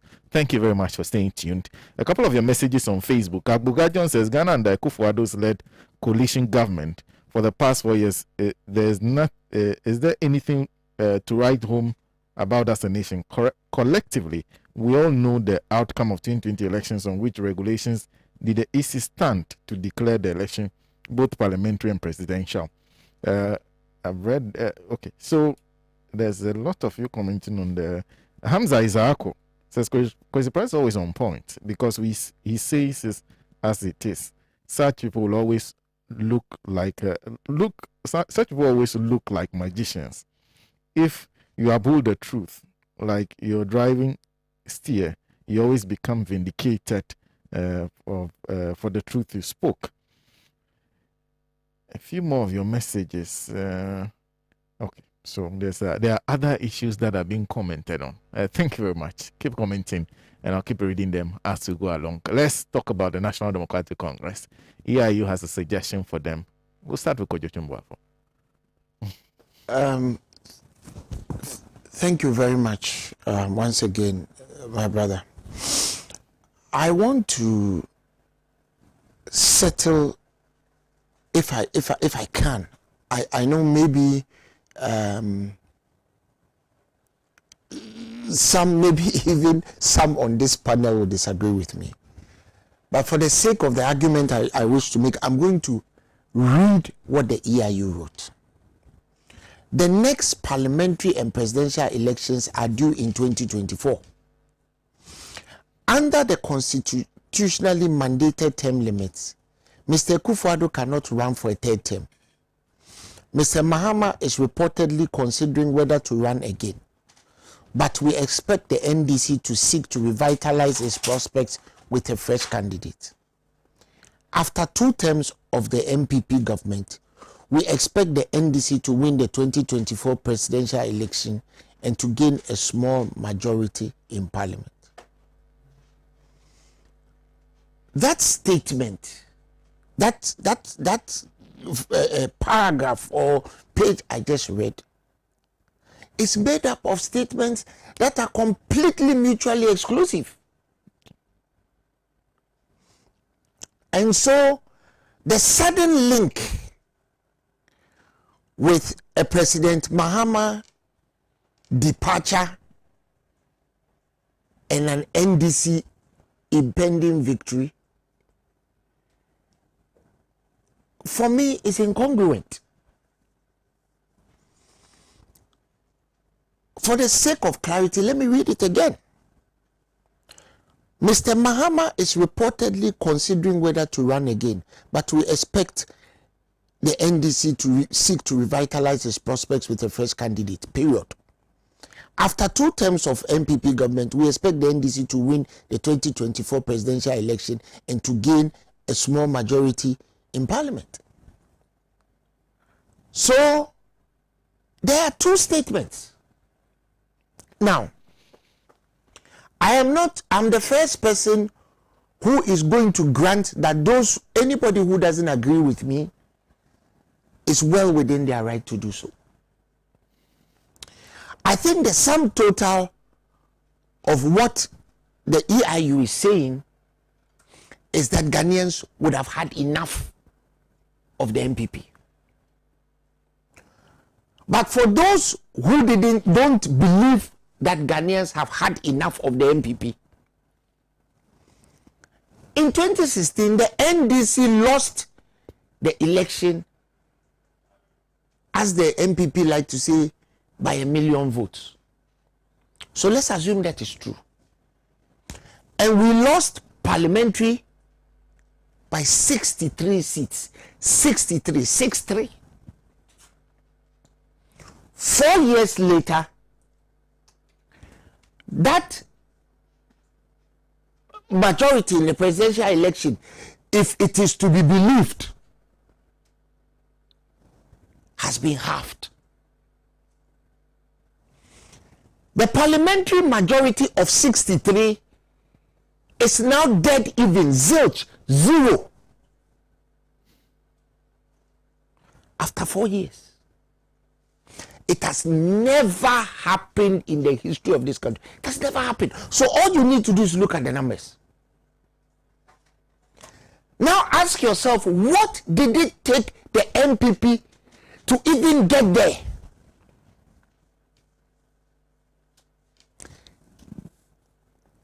They made false charges against the electoral commissioner so that they could remove her.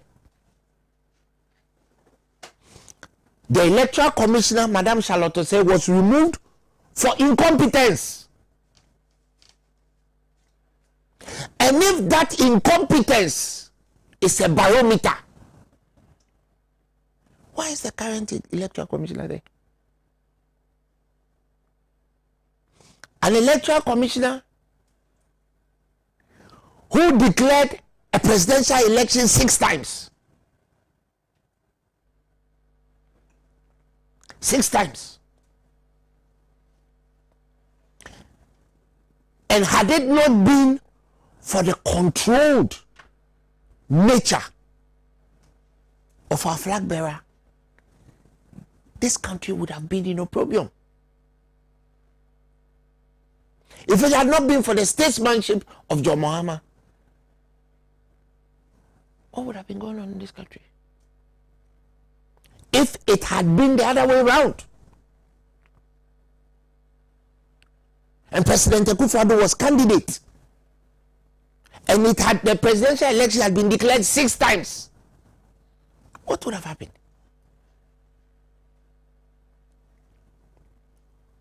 Madame Charlotte Osei was removed for incompetence. Let's apply that barometer to the one who's sitting there now. And then there was the intimidation. We did a new register. We spent $447 million to do a new register so that President Akufo-Addo and his parliamentary party can become even, can get even to 137. 137. There are seats that the returning officers refused to declare and went to the regional electoral directorates and went to declare that the NPP won. Up to today, Techiman South, we don't know the figures for Techiman South, and it's a subject of dispute. It's in court today. As we speak today, Sabelugu, they still cannot go for the polling boxes today. As we speak today, there are various constituencies in this country that are under dispute. It took $200 million of money from our stabilization fund. It took $1 billion from the IMF as a loan, another $100 million, another $90 million as a grant. It even took Bank of Ghana, the regulatory authority in this country, donating to a COVID fund. All told, there was about $500 million in the pockets and the kitty of this government, which they shared like Bronya biscuit, like Gem biscuit, Piccadilly biscuit, to their assigns and their oppressionics, to physically bribe the electorate and intimidate their opponents so that they could come up with this result. So whoever is sitting somewhere and wants to actually look at what is going on should know that the NDC is on the cusp of winning power. If we do things right, but I'll get to the NDC in a moment. This country today, and my senior brother Kwesi Pratt was very mild when he was talking about the economic state of this country. Because yesterday I was listening to the impending finance minister, former finance minister, and I was very troubled by some of the things he was saying. We are going to borrow $5 billion. On the $5 billion that we are going to borrow, 3.5 billion is going to pay interest on debt we already owe. Interest, no amortization. And 1.5 billion of that is going to go to budget support. And we have done this over and over and over and over again. And we are at a point where 91% of our earnings as a country goes towards debt service, emoluments, without talking about amortization and without talking about health, education, and all the other things that our roads, our transport, all the other things that we need to do as a country. Now, there's one interesting thing that many people are not talking about. That in the history of this country, and indeed in the history of any country, name me 1 year in which projections of earnings and revenue has been accurate. Name 1 year. Somebody should give me 1 year. Has never happened. Because there is always that country that is supposed to give you a grant that will tell you that we can't give it to you. Because our own situation is dire. There is always that time when the tax collectors at the Tema Port didn't collect enough. Because at the current rate at which we are hiking up taxes, it is going to affect the decision of certain importers to bring in goods. The 1% here, 1% there, 1% here, 1% there, increase this, increase that. If you are an importer and you are importing, say, $1 million worth of goods, do you have any, of dutiable goods, do you have any idea what the differential between what you paid last year and what you paid this year is? So this government has turned us inside out. They are shaking us, rattling us for all the coins in our pockets. All the coins are falling out. Now they want our buttons and our zips.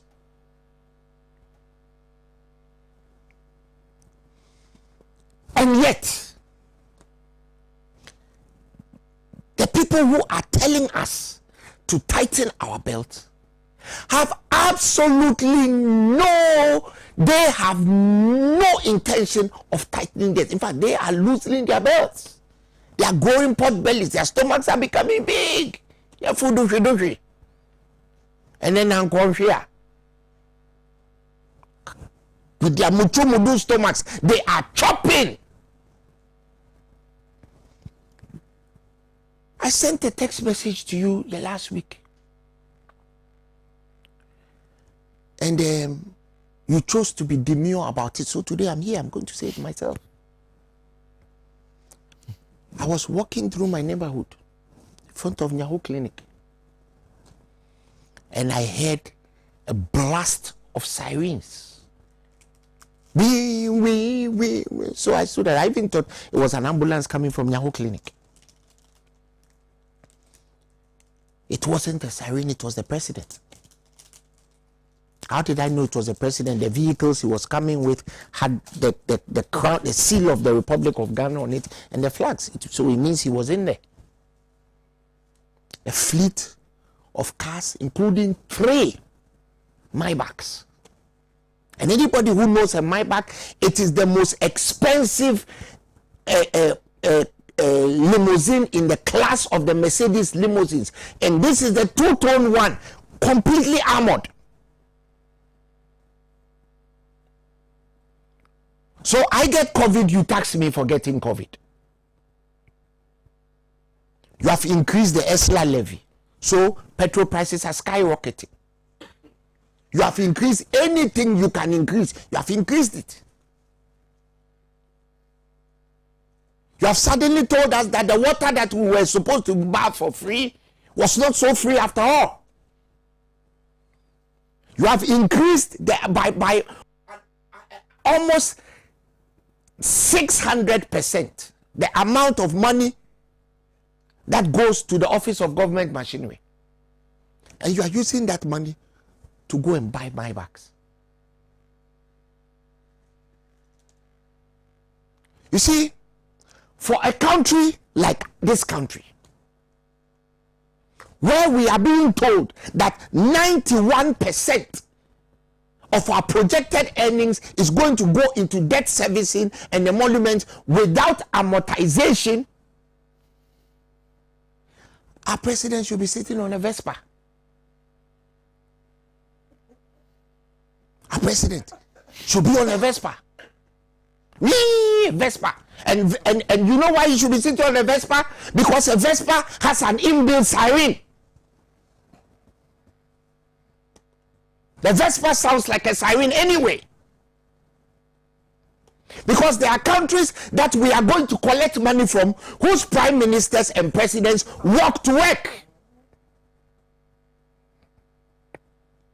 When Boris Johnson is going to work, he doesn't go in 3 Maybachs. When he's going to his favorite restaurant to eat, he walks. There are videos abounding on the internet where Boris Johnson rides a bicycle to go to the grocery store to buy his groceries. And yet our president goes to his favorite restaurant in a fleet of Maybachs. And then he comes back to tell me that I should pay tax for getting COVID. Are they? And then Bonini. We live in a country where today we are being told that all of a sudden, like Kwesi said, the person who gave us our independence was a dictator, and it is being taught to children. We are being told that Ewes are inward looking. So when you step on an Ewes toe and you can speak his language, that's okay. So Sena, I'm going to step on your toe and say Bojidi. And you should be quiet. I mean, what is wrong with us? And the people who excoriated John Mahama are all quiet. The Presbyterian Church, they are quiet. Whilst the ethnic bigotry is going on in this country, they are quiet. The Catholic Bishops' Conference are quiet. The CSOs, they are quiet. Everybody is quiet because you know what? We have been intimidated and browbeaten to shut the hell up as all this is going on. But you know what? One fine day, we are going to pay a terrible price. Today, What we choose to debate is whether a child has Rasta and should be going to Achimota school or not, irrespective of the content of his character and what is in his head. We had the Deputy Speaker of Parliament saying that everybody who has dreadlocks smokes weed. Dr. Susan Edua-Mankwa has dreadlocks. Please ask her whether she's a weed smoker. And yet, we are in a country where weed has been legalized. Has Joe Wise forgotten that weed is now legal in this country? For industrial purposes, whatever that means. So if you smoke weed industrially, it's okay. You only get into trouble if you smoke a small joint. Have we forgotten that there are people who are as bald-headed as you and I, Sena, who smoke weed? World leaders have admitted to smoking weed and have become prime ministers and presidents. Some too said they didn't smoke, they only inhaled. Some too said they didn't smoke at all, but we all know they were smoking.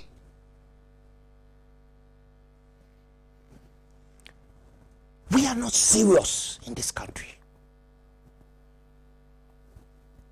Unfortunately, our children and our children's children are going to pay a nasty price. Because you see, what is going on cannot go on unabated. It cannot go on in perpetuity. We cannot keep borrowing and borrowing and borrowing and borrowing and borrowing and robbing Peter. Now we are robbing Peter not just to pay Paul, we are robbing Peter and robbing Peter again to pay Peter. You take from Peter and then you take again because it wasn't enough. And then you take again because you want more to steal more. So the same retinue of ministers who engage in the corruption and the malfeasance. This government sits on a three-legged stool of malfeasance, nonfeasance, and misfeasance.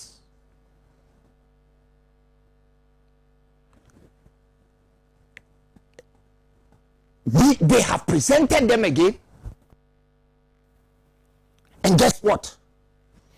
They have all sailed through. As for sailing through, I will not go there now.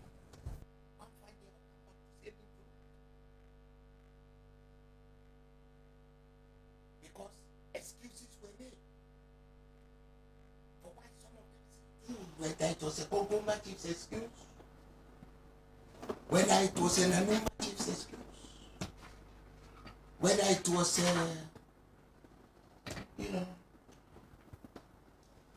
I don't want to go there. But it would appear that we are all going off tangent. Because this country is slowly grinding to a halt. And those who know better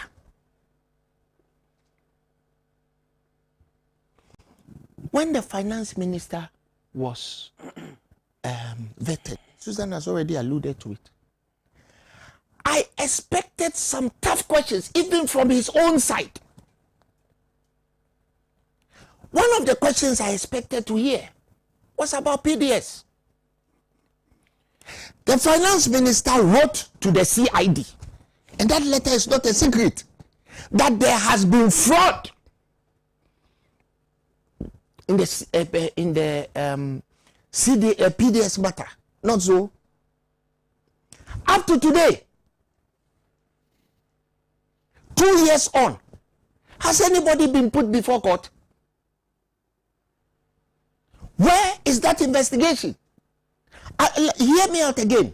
I said the finance minister himself wrote to the CID that fraud has been occasioned. I'll be very happy if you can wrap up for me shortly. I will wrap up. Yeah. This is serious matter.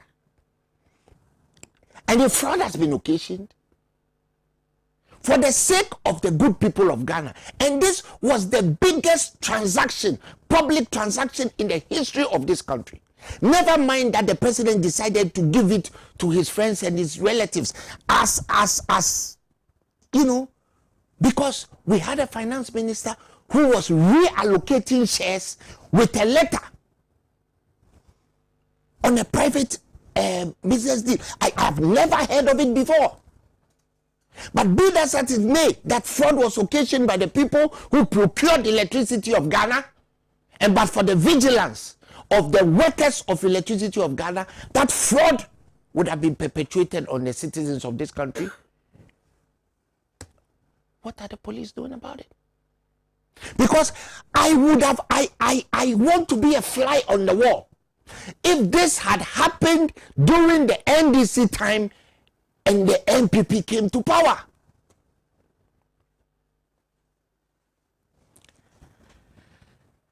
Since you want me to wrap up, let me just say that as for my brothers and sisters in the NDC, we need to sit up. We are not going to win an election by continuing to sing Alhaji and Alhaji. It is not going to happen. We need to take our case to the people of Ghana and get an Azuma Fennec knockout, so that we don't give the Electoral Commission the opportunity to decide who is Togolese, who is from Burkina, who is not, who is from Fernando Po, who is from Guinea-Bissau, and what have you. Because they are planning all kinds of administrative measures to make sure that the 2024 prediction doesn't happen. They've already started with break 8 or whatever it is they are doing. We have to sit down and figure out how we are going to rescue this country from the malaise and the quagmire in which it is. Because another 4 years, it's not going to get better. From 91%, the next time they go and borrow, we'll be at 95. Very soon, we will be drowning. That's if we are not drowning already. There are so many statistics and scenarios that are available that time doesn't afford us. And Sena, if you be so kind, we need to go into this matter again, because it is very important that the people of Ghana understand where we are. And it is important that the NDC do not sit in the comfort of our comfort zones and say that somehow or the other an 8-year cycle is going to emerge and suddenly Ghanaians are going to take out the NPP and change governments. Because these people are not intending to go anywhere. They will do whatever it takes. They have shown that they can do whatever it takes. They have shown that they will do whatever it takes, whenever it takes, however it takes, they will do it. Never mind the fact that one president is leaving. And in any case, why? If somebody comes up with a question and they go to the Supreme Court to decide whether there's a lacuna in whether a president spends 2 terms, or what makes you think that question is going to be resolved in favor of what we think should happen? Or what makes anybody think that? NDC needs to sit up. We need to stop dreaming and being in la la land. We need, look, let me just round up by saying that my brother Kwesi Pratt is sitting here. And for me, if I had people that I need to hero worship, he will be one of them. You know why? Because at a point in time, he was willing to die for what he believed in. I don't want to remind him of his pain, but he has spent time in jail. For absolutely no reason. For reasons that today, we sit down and we can't fathom. How many of us are willing to die for what we believe in so that others may live today as we speak? How many of us are willing to go to jail? How many of us in the NDC, including me? If you ask, conduct a poll, ask NDC, the leaders in the NDC, how many of them are willing to go to jail for what they believe? Today, as we sit, you cannot go on demonstration in this country. That dictator has crept on us, and the president's oppressionists have made sure that it happens. Say today that you want to go on a demonstration, the police will go to court behind you and they will stop you. If you go, they will arrest you. Is that not a dictatorship? Is that not a dictatorship that has crept upon us, that we have kept quiet in spite of what our constitution says about freedom of association? NDC, open your eyes. If we want to win this election in 2024, some of us, including me, and including me, so nobody should say I'm talking about other people, we should be prepared to be in front of that line and be arrested and go to jail. If you go to jail small, you can become a hero.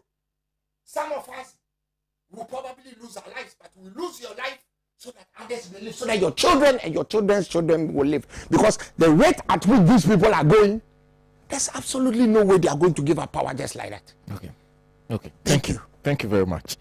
Positive Change in Medina is joining us and saying Akufo-Addo is incorruptible.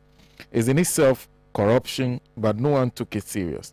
And the kind of things that happen under his watch, and sometimes he get the audacity to face press cameras to talk about his fight on corruption, is always paralyzing to sensible reasoning. However, it is so unfortunate to have virtually those who matter to have seen nothing wrong with this his displeased. You say, Sapeagbo. So, Sena, with all apologies, it will be an insult to the intelligence and sensitivity of NDC members to discuss the publication of a right-wing songs as the EIU. The EIU doesn't have the mandate to decide who should lead the NDC into the 2024 elections. Wasn't this fascist media house that forecast that the NPP will win the 2020 elections? What was the outcome? Did the NPP really and truly win the election? Was the elections really and truly won at the polling station, or it was decided by Jane Mensah and is the Supreme Court? Absolutely bonkum. He said, I will treat that report with the contempt it deserves. JM is our leader, simple and short. You say, Mujib. Oh, sorry, I thought it was going to be Madam. Yeah, Sena, this morning I've been reminded that the hypocrisy in this country is too much. There's too much hypocrisy in this country. So now the truth is that we are not grown that much as compared to Uncle Kosi Pratt and the rest who have seen many things that has happened in this country. But we have also seen later part of Rawley's administration under the military rule, moving to a constitutional government, the inception of the Fourth Republic.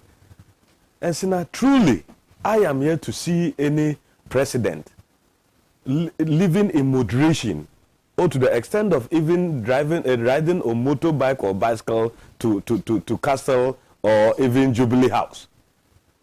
I don't know. If maybe I have seen 8 years of President Atamil's President Mahama.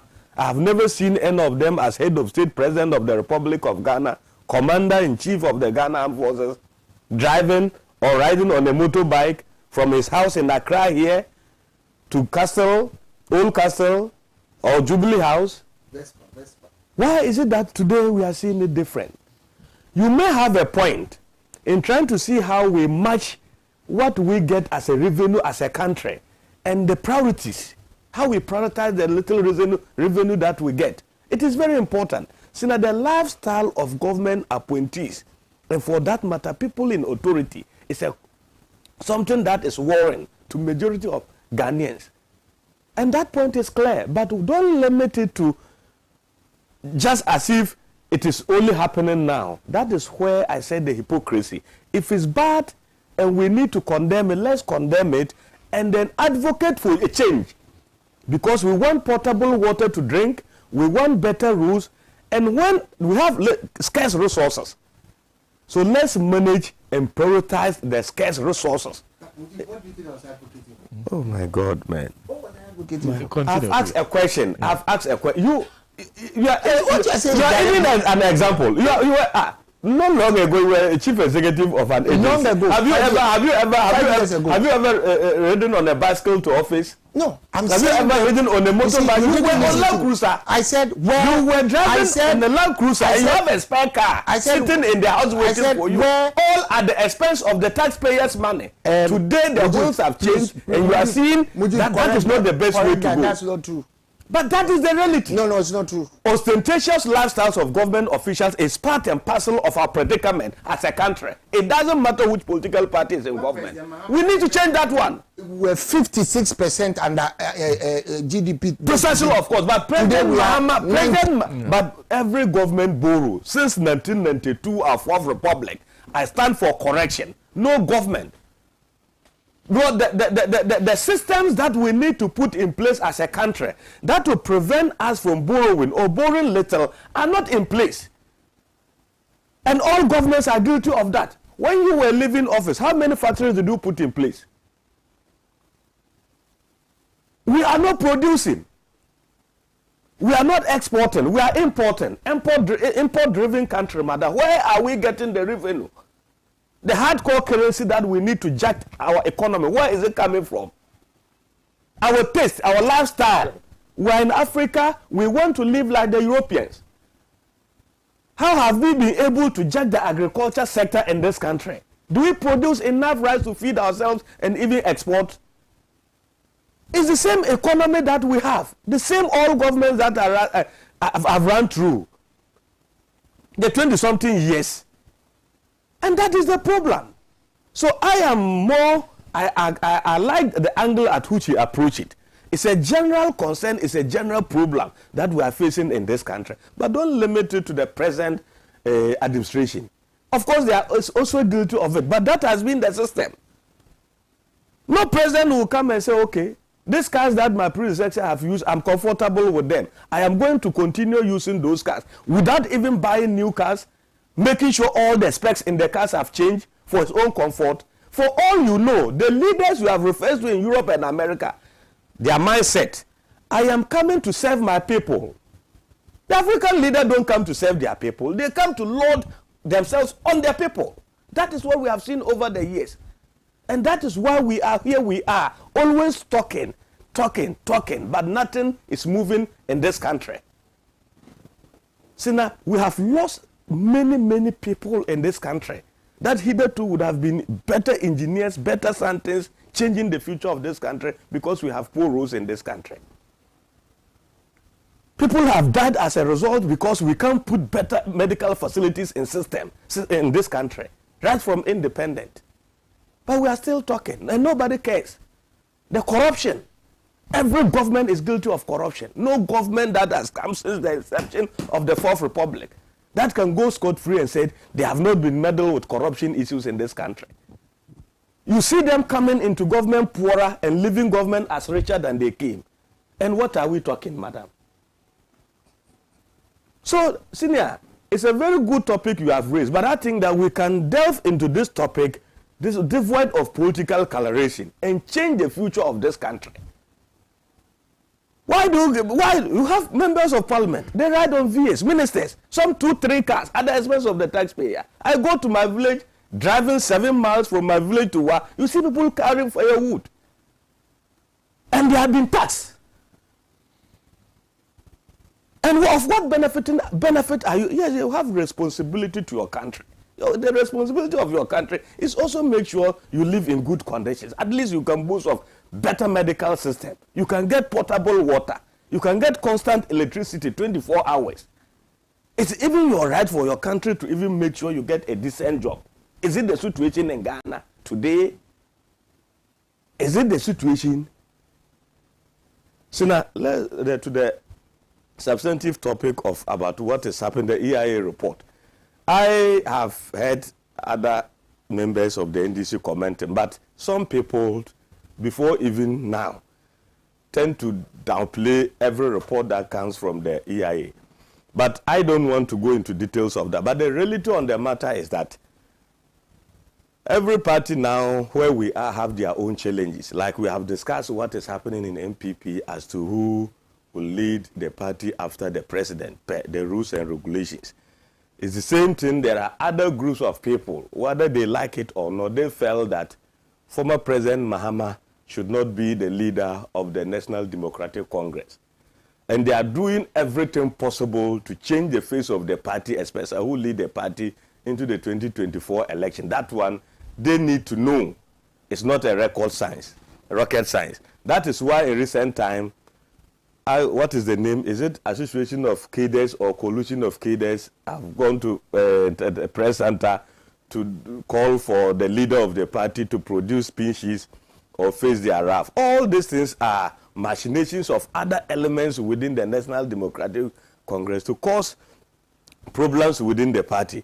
But sincerely and genuinely speaking from where I sit, I am even, but President John Mahama, former President Mahama is the best bet of the NDC. Whether they like it or not, for per what has happened in 2020 elections and the results that the president garnered, it's their choice. But in a very fair and candid analysis, looking at your home corner and casually perusing what has happened, it's their choice. I am not a member of the NDC. I don't vote. I have no power. They will decide whether to change the face of the leader or because of reasons best known to them. But scientifically and looking at the results, and especially with the electoral history in this country since 1992, I will be surprised that NDC may even want to go to Congress, especially if not acclaiming President Mahama as their sole candidate, but others coming out to contest. Because, Madam, he has a case because he can take his results to the party council and say, this is what I've been able to gather in the last elections. And you know, in the history of this country, coming first time that they tried to break it's almost always difficult. But let's see how things pan out because it's their own internal issues. But of course, as an opponent, we always also has interest because if you have a weak opponent, then it means that you are giving the ruling party or government the opportunity to just do whatever they want to do. But, Senior, I think that we can come together on a national cause and leave our political jackets behind. Madam, Ghana has suffered. We have suffered too much. There's a lot of millions of people in the hinterland struggling. Madam, how to eat ends meat is a problem. Some are still sleeping in darkness. You can't have access roads. Some are dying. Pregnant women are dying. We sit and Accra as if everything is Accra. And people don't care. Why today they have their money, we go tomorrow, they ride on bicycle. Even it's good to ride on because it's exercise. It makes you fit. Now you are riding in those limousines with a big belly. Now you have all manner of diseases. You don't even live long. We arrive at the national conclave on Vespa. I don't have it. Thank you. I have Vespa. So I don't Vespa. Kwesi likes to walk. So I'm for chairman. I always feel for him because long before that, in the 30 years. But I am worried sometimes for in his lifetime he should be able to get his ideas. How they want this country to be, and they see it before. 30 years that I've known him, he has never gained a single pound. That's discipline. Well, thank you. Okay. Koblami of Pokwasi Benghazi says nobody should oppose John Mahama because he's the only best choice in 2024. He says Prince Henry Koforidua says I do not take interest in Ken Ofori-Atta's vetting due to lack of trust. I have lowered my expectations on how the outcome may be. Ken Ofori-Atta remains the biggest threat in the financial sector. Thank you for that message. And David Sena again says, please tell Mujib that the lifestyle of NPP appointees is nothing compared to that of the NDC. By the way, ask him if he had the resources to organize a birthday party yesterday on the scale NPP appointees do. Okay, that is very, very interesting. No, so I didn't organize a party. That's why I didn't invite you because there was no party. So I guess that we are discussing the EIU report because we give it some credence. I mean, and that they have, been known to do some predictions, and it has turned out as they have said. I mean, they did predict that the NDC would, the NPP would win the 2020 elections, and that it seemed that they were seen, the NPP was seen as better managers of the economy than the opposition NDC. And so, I think that, so we can say that we are taking their word to the bank. I think that, that prediction about the NPP winning, most of us knew it. I'm sure even the NDC knew that the NPP would win. The thing is, the corona pandemic changed the dynamic, and the NPP seemed to have done well, in handling it, and we're getting all sorts of praises for it, etc., etc. And sometimes, when it ain't broke, you don't fix it, So, with the pandemic and the way that things had gone, even though Ghanaians knew that the economy was not as strong as it should be, when the pandemic hit and the NPP seemed to have ridden that storm quite well, I think that most Ghanaians was like, let them continue. And so my reason in saying that most Ghanaians knew that the NPP would win again may not necessarily because they were seen as better managers of the economy, but maybe because with the pandemic, they were seen to have managed the pandemic quite well. Yes, they gave promises, and they, and we've heard, they gave the free electricity, supposedly free. They gave the free water. But Ghanaians should know that there are no free lunches anywhere. Somebody has to pay for it. And most likely, you are the one going to pay, the taxpayer. I mean, we should have known that this day would come where the government is going to tell us that it was free for you, but not for the treasury. And you look at it and say, how different is the Ghanaian taxpayer from the treasury? I mean, you, as in who? The Ghanaian taxpayer is the treasury. We are the ones that keep the treasury going. So we should have known, and that it was temporary, But like all human beings, we are living in the moment, and it seems to have helped for the moment. So we forget that a time will come where it will be payback time, and now is payback time. The timing may not be necessarily the right time. It may not necessarily be the most sensitive of times, but I think that we should know that eventually it's inevitable that as Ghanaian taxpayers, we're going to pay for that whole. What we should now be asking is that money that was voted for COVID, how exactly was it used, and was it used prudently? Because I mean, we hear the figures being thrown around. We have not been able to put it down that this was used for this, and it was a useful thing.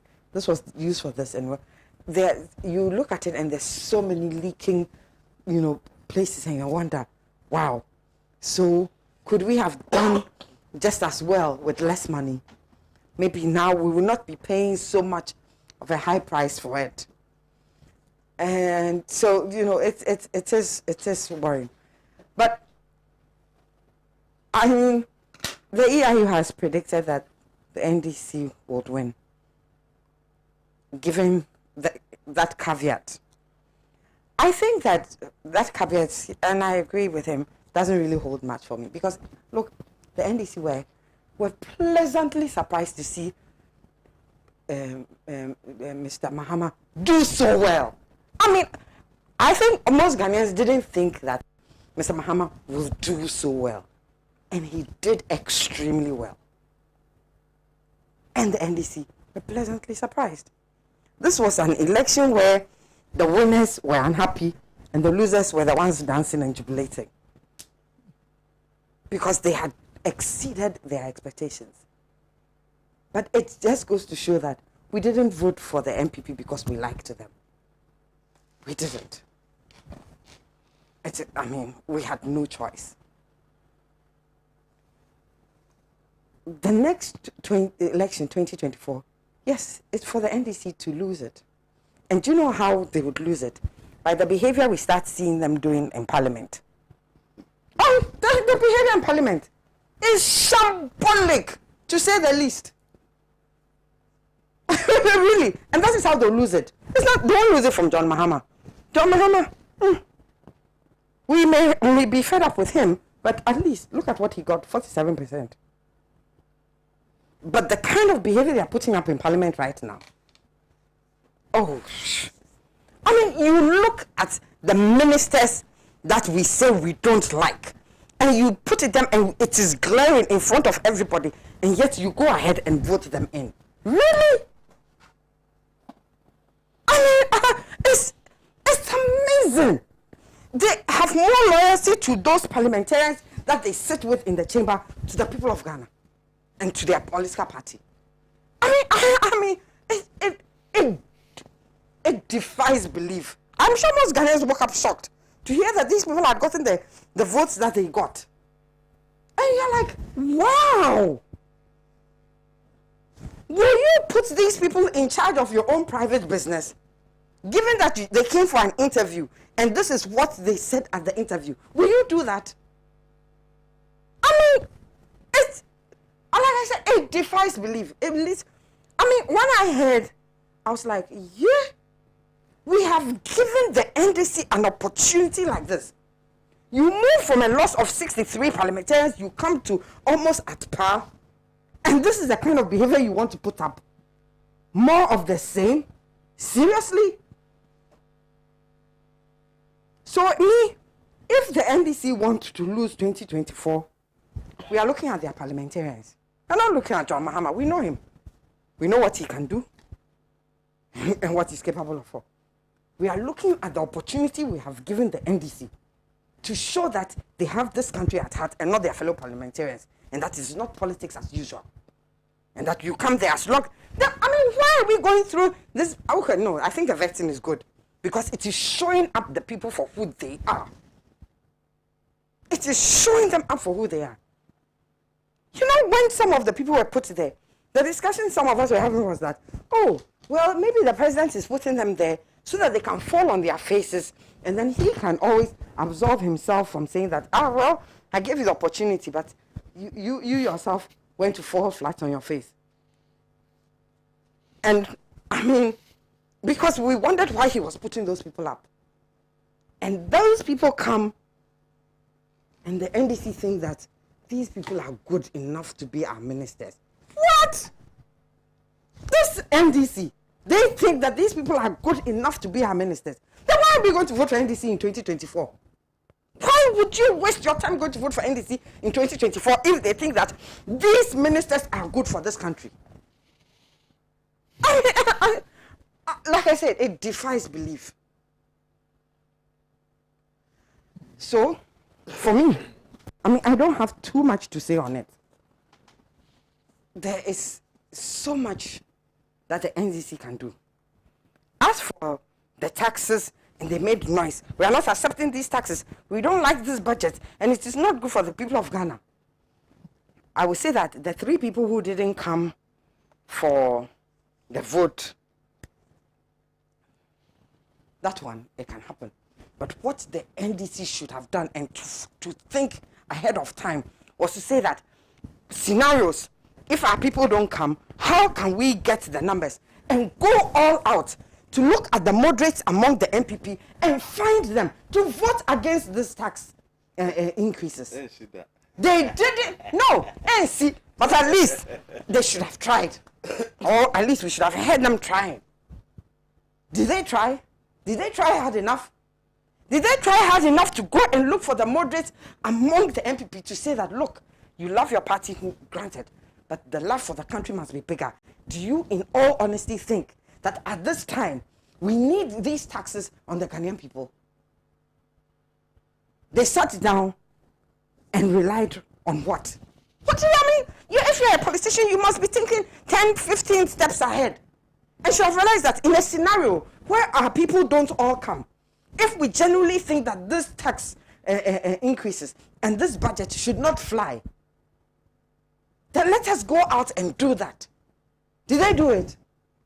We are looking at them all. We are watching them. I said, if they lose the 2024 elections, if they are parliamentarians, the parliamentarians that we have given them a hung parliament, the parliament that we as Ghanaians have given a hung parliament, if they lose, it is from them. It's not from John Mahama. Really. I would think that the party ought to sit with their parliamentarians and think again. It is not about towing party line. No. It's about the party being on the grassroots and towing the line of the Ghanaian people I think sometimes when you get to parliament, maybe you don't hear the grassroots. But the people, the constituency people, they are living there with the grassroots, so they can hear what the grassroots are saying. So maybe the parliamentarians, they should come down from their ivory towers and listen to what is happening on the ground. Then they will not go and sit there and forget that the people who put them there are suffering. And that the people who put them there don't. I mean, really, I would have loved for it to be an open and this thing, for us to know who are those who voted for those ministers to be there. Really, I would have loved to know how some people got the votes they got to be ministers. When even, I know, let me keep that. But you see, this country, we are, how would I say it? We are waiting to see whether things will get better. We are looking at this parliament in the hope that things will be done in such a way it will get better. If not, I would hope that somebody totally different from any of these two people would come, any of these two political parties. It is really about time. That it is really, really, really about time that we put these two aside and put our faith, took a leap of faith just for Shege into an alternate party. And I'm not talking about the little parties who don't know what they're about. No, I'm not talking about them. They have shown to either be in one or the other's pockets. I'm talking about an alternative of where we decide that there must be electoral reforms because the parties will not change the way they behave. I'm talking about an idea where people are going to rally about an idea that we want a certain kind of system where these political parties have no way to behave in the way they behave. That is why we must start rallying around. Because otherwise, we will go on and on more of the same. We have given the NDC the opportunity. So far, we've been disappointed. If they stick to the way they're going, it is now the time for a movement to rise up around the idea that these two... So, as for come 2024, because look, we can decide to talk about the corruption that we see. This Domelevo, because I keep seeing it here, who has been hounded out or whatever. Yeah, he's gone on retirement. Yo, okay. He's gone on retirement. Yo, maybe what we should start also reviewing that you have people who are on retirement that you have brought back because you think they have something to offer. Yeah. So it is not just about somebody reaching the retirement age, but also looking at what has this person got to offer that if there was a little more time, you understand, they would offer even more. So it's not just about reaching a retirement age, because we know for a fact that you have brought people in. The chairman of the same board of the audit, this thing, was he not brought in after retirement? Was he brought in before retirement age? Mr. What's his Edward? What's his Professor Diajima. Professor Diajima. Was he brought in his prime? Was he not brought in after retirement age? Is he not pushing 82? But they thought he was useful, so they brought him in. So that retirement thing, it doesn't work. I mean, if you actually think the person is doing a good job, retirement is not a barrier. But anyway, he's come out with a report. 20 billion so far. That 20 billion has been lost to corruption. Let's see how the NDC deal with that in Parliament. Let's see. I mean, we are watching them. It is for them to lose. And it has nothing to do with Mr. Mahama. Because we've seen that Mr. Mahama, that we had no hope that he will even get 30%. He's got 47%. That it has given the NDC wings to go to court. The NDC that didn't think that they would fly. It gave them wings, enough wings for them to go to court. So Mr. Mahama, we know, is capable of getting it. It may even be his running mate, because they also made time and thought it through to take a running mate that shores Mr. Mahama up. And they took a fantastic one. So it is possible for that ticket to fly. But that ticket flying, in my opinion, depends on how their parliamentarians behave.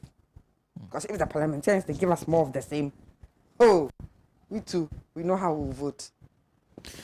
Thank you. Thank you, Doc. Just two messages.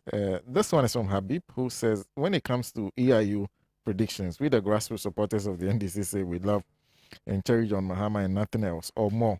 But frankly, we the supporters are highly disappointed in our MPs who should go...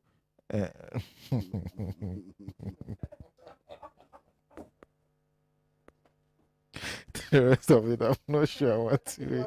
Kwesi in the UK says the NDC should focus more on why the elections were snatched from them. NDC should again focus more on rebuilding a strong party structures before 2024. The current debate of President Mahama's flag bearer come 2024 should stop. The party should shit up and crack the whip on all indiscipline in the party. The party should fight the bullying of NPP strategy with the use of state institutions. And finally, Mr. Nicholas Lagoda says, okay, he says Doc has made his day. Mr. Bart. Well, I intend to be very, very short on this matter.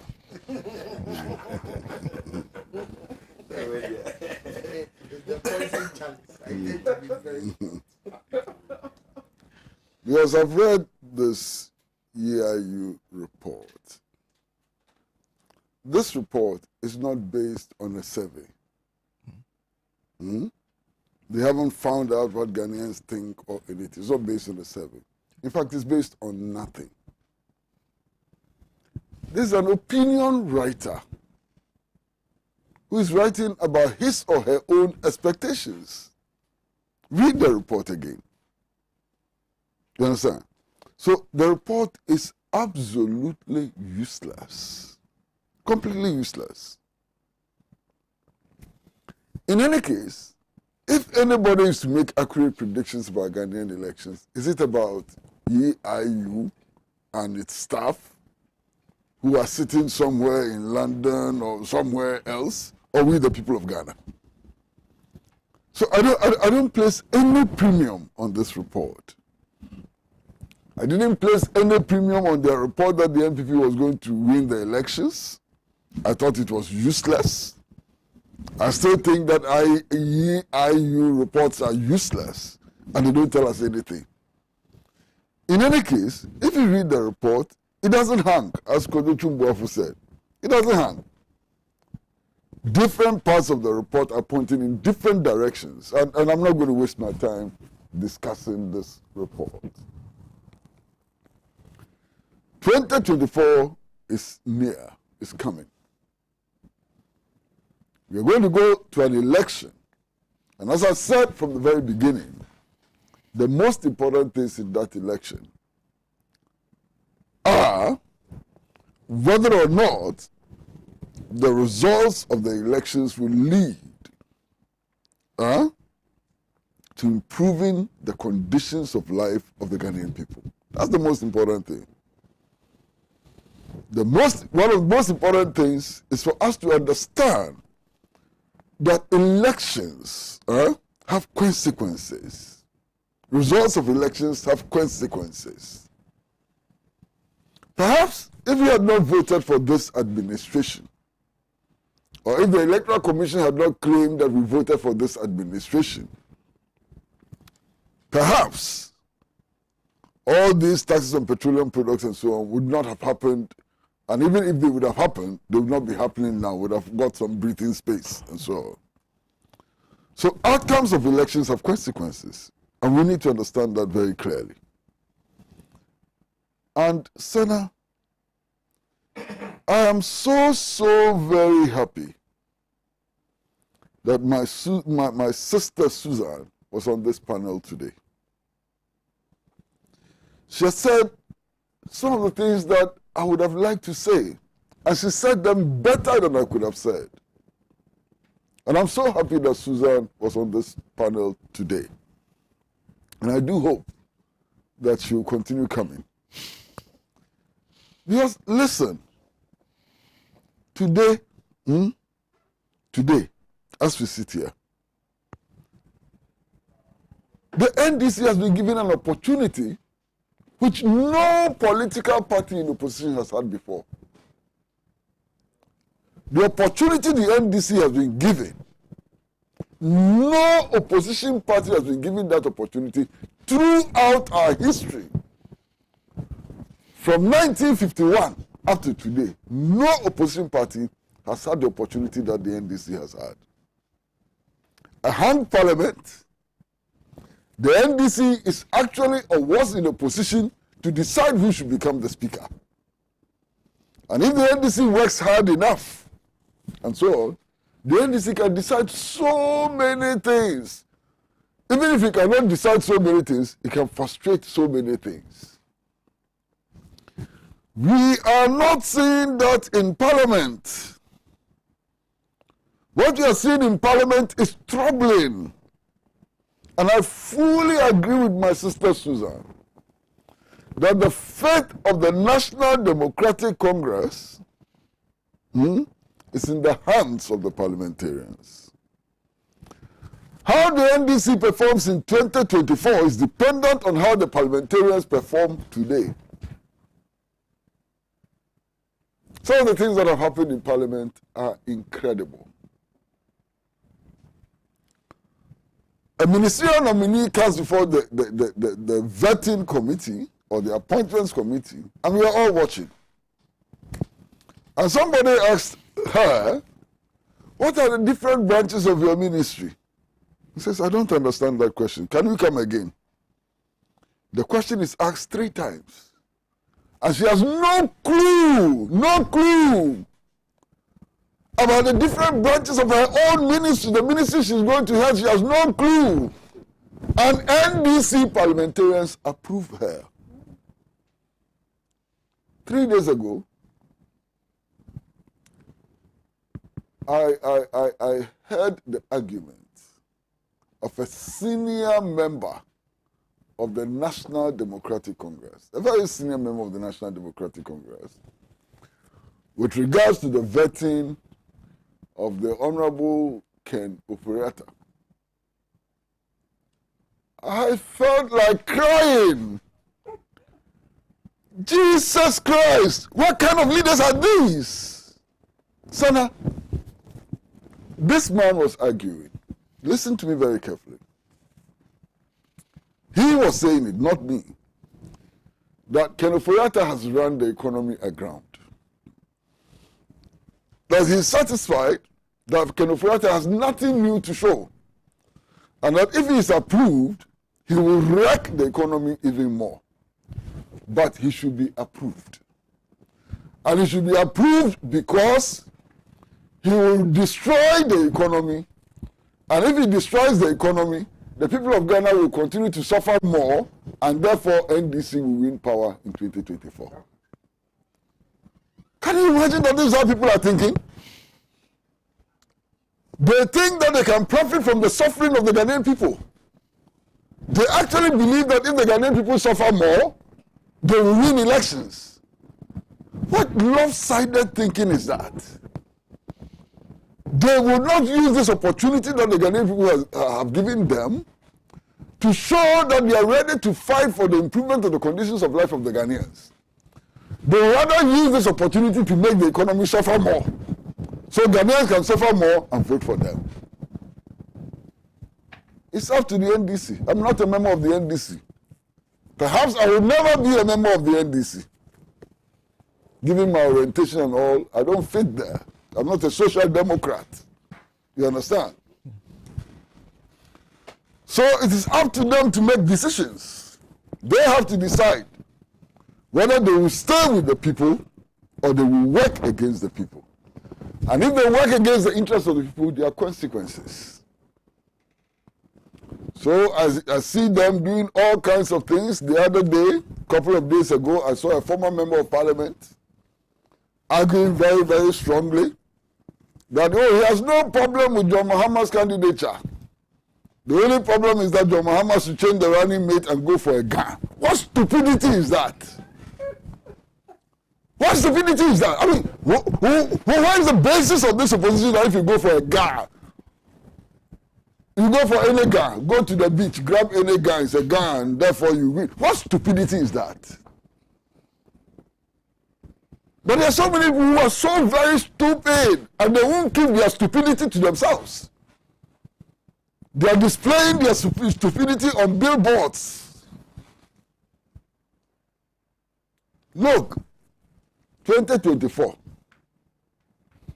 the performance of the National Democratic Congress will be entirely dependent on the performance of its parliamentarians in Parliament. Finish. Thank you. Interesting. Well, let me just do a couple of messages, but let me do one. And this is from Shine Gaba, who is chairman of the United Cadres Front of the National Democratic Congress. Says, Sena, please let us not give up yet on our MPs. They may deliver in the long run. I believe so, he says. Eben from Kwabenya says, I perfectly agree with Senior Comrade Pratt about the behavior of the NDC members of Parliament. Their performance is so abysmal, and if they don't lift it up and do the needful, they will meet us at the primaries. Brief comments on the issue of the Achimota school matter. Then if I can go around, I'll start with Mr. Kojo Chumbuafo. Very, very brief. Yeah, so he will be much more brief than you. My view on that matter is very simple. As a society, we need to stop being anachronistic, and get with the program, get with the times. And so I'm going to just do a small depiction of what I'm saying. I've known this woman, Susan. How long have I known you? 30 years, since we were in primary school. Okay? She has dreadlocks on her head. Put the camera there. Now you become the producer. The director of the show. Because I want, excuse me to say, I want the stupid people in this country who say stupid things to understand the level of their stupidity and how anachronistic that stupidity is. This woman is one of the topmost scientists in this country. Topmost. She works at Noguchi. If we are ever going to produce a vaccine for that poison that we are suffering from, it will probably come through her hands. Put it on her head again, and she is a deadlock. So what does what is on her hair have to do with what is in her head? Don't get it wrong. I mean, Achimota school. Welcome to Achimota school. It is that is even more. That is Mujib. It is even more germane to what you are saying. That today She's a top scientist in this country. She has dreadlocks on her head, and she hasn't smoked weed to affect her brain, because a senior leader in this country stood in parliament and associated dreadlocks with weed smoking. And I think that is an insult to everybody. Let me ask you a question. Have you seen a picture of Jesus Christ before? Have you seen a picture of Jesus Christ before? Did he have short hair? Was his hair bald? If Jesus Christ was alive today, was he not a Nazarene? Read about what Nazarenes were. If a Sephardic Jew or an Orthodox Jew came to this country to go to school in Achimota school, would we have told that person to cut off the thing on top of his head? What has it got to do? I don't have anything with them saying that, look, you have to keep this clean. Maybe you need to wrap it up. But to say that if you don't remove your dreads, you cannot come to Achimota school. And I went to Achimota school. I'm an Accra. For very good reason, I don't associate with them. And I know several Accras who don't associate with the OE. Rubbish.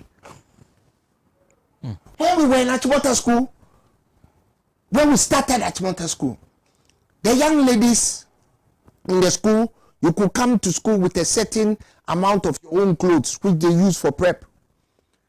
Some teachers came up with some very brilliant idea that the have-nots will envy the haves. So everybody should go and wear green check. And I asked the question, when those girls left Achimota school and they went into real life, there were no haves and have-nots.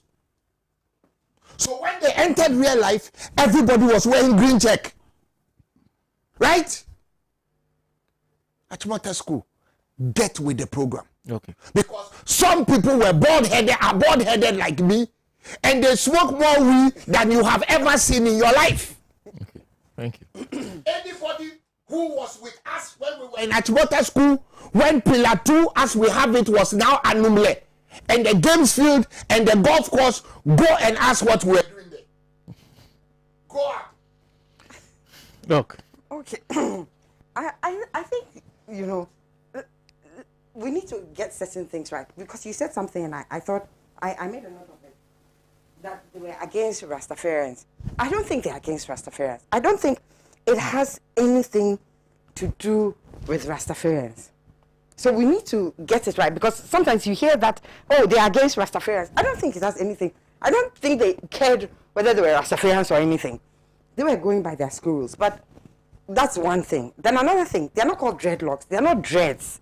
They are locks. So let's not add the dreads to it. And when people say, you have dreadlocks, I say, no, I have locks. I don't have dreadlocks. Because the dreadlocks, it comes from a certain history, you know, and that is why they added the dread to it. They are locks. We decide that this is the way we want to express our Africanness or whatever, you know, and I have done the perm before, I have done whatever. I have worn the, you know, in fact, the last time I wore a dress, my sister was surprised, pleasantly surprised. I said, you have dresses, because otherwise most people know that I wear kaba and slit. And that is me. But I have worn shirts, and I've worn this, and I've worn that. And I've come to a certain point in my life, I said, I like to wear kaba and slit. I like to wear the African print. I want to keep my hair in locks. But that is me coming to a certain point as I have gone through life. But you see, coming back to the argument, I understand where the school is coming from in terms of uniformity. You know, there's a certain discipline in uniformity. So it may not arise because they want to discriminate against dreadlocks or discriminate, but they want a certain uniformity. Because sometimes if you open the floodgates for as much creativeness and as much diversity to come in, you may not have a handle and a hold on it. We get that opportunity to be diverse and creative when we get to the university. And we have, I mean, then we are able to maybe express that uniformity. But in our younger ages, I guess that they want to give us a certain discipline in our lives so that, you know, when we get the freedom, we don't get overboard. I mean, that is why you go to a secondary school and they'll say, you wake up at 5:30, everybody must bath, breakfast is at 6, you go to prep, you must sleep at this time. You may not want to sleep at that time, but it is compulsory. You have freedom of movement, but then you cannot walk out of your secondary school at will. They will expel you. You understand? Whereas in the university, you can choose to sleep in your room or not. And so if we're going to talk about some of the shenanigans some of us got up, you know, I came from a very strict background. You get it. And now, in my older age, I am thankful for some of the strict things that I thought my mother was overboard with, or my parents were overboard with. And I look at it and say, it has given me a certain foundation, and that even without them telling me not to do this, I will not do this, because that's upbringing, you know. And now we are in a place where the upbringing is not only that of parents, but it's also that of the school, where children spend a lot of time in school. So it is important that there's a certain amount of discipline. There's a certain amount of uniformity. The uniformity may be in terms of, yes, our appearance. Maybe they should not do the uniformity in terms of creative ideas, but in terms of appearance, maybe we all wear black shoes, we all wear a white shirt, we all wear a yellow shirt, brown skirt, brown shoes. You get it? And so if we want short hair, maybe that is it. Look, I went to Holy Child. In my time, Holy Child, 1 to 6, we're allowed to braid our hair. We're allowed to do anything as long as it was cornrow or alata. And then when you reach 6th form, you could do 3, whatever. But from Form 1 to 6th form, we're allowed to braid our hair. In fact, we're the only girls' school that was allowed to braid their hair in secondary school.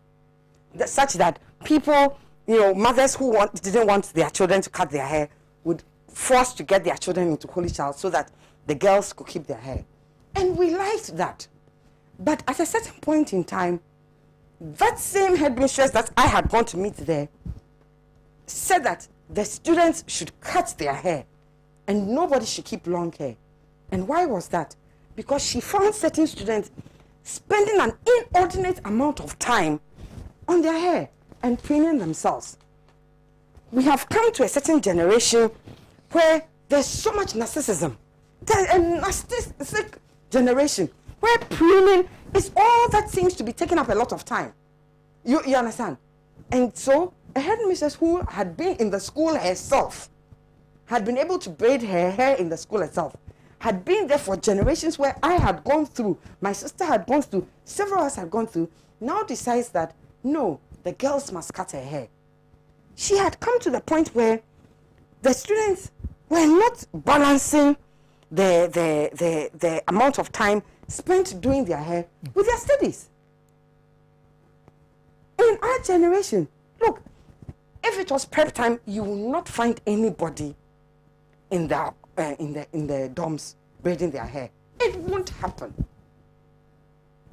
If it was exam time, you braided your hair at the beginning of exam time, and that is what you took throughout till the exam ended. Okay. Unfortunately, you I'd have to move to Mujib. Okay, so just let me conclude. I think that there must be the balance. Sometimes, you know, yes, Achimota School can open their mind to look at, can we be accommodating? Or if we are accommodating, will it go overboard such that we will not be able to get a hold of the discipline in the school? Because that is what we want to do for these people at a certain age. You understand? Or can we say that, you know, we will make exceptions, but it will be so controlled that nobody else would do the same. I think we need to have these conversations. It needs to come up. Yes, look, I have braids. When I started my braids many years ago, my mother was like, she called me. She said, "Hey, is this what you want to do to your hair?" I said, "Yes." She said, "Nobody will take you serious." I said, "Why?" She said, "But you start." I said, "Nobody will take me serious.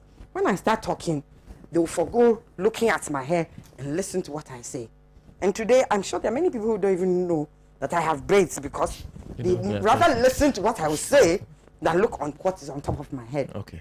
We will come to that point. But I think that at certain ages, yes, conformity is a discipline. Conformity is needed. You need to have uniformity. And maybe that is why the secondary schools are going that way. Thank you. Thank you. Mujib? Yeah, I think that I share what Madam said, because just almost what I was thinking is the uniformity aspect, and the secondary school is the turning point of the child life. So certain discipline and certain aspect of his life has to be shaped before he gets out there. But we have all been to Sunday schools. I remember in my Sunday school, it's the same thing. Sena, you can't even, those days we don't know Rasta, but when you leave your hair that bushy way, you will not be allowed. You will not be allowed. You have to go get it shaped, and then you are okay. But I think this issue has taken a different dimension. And yesterday I was discussing it with a friend. I said, final.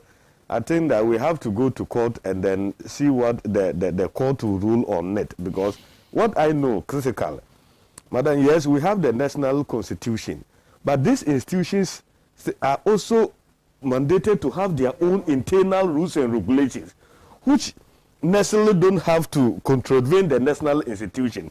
But their idea is they also help in shaping.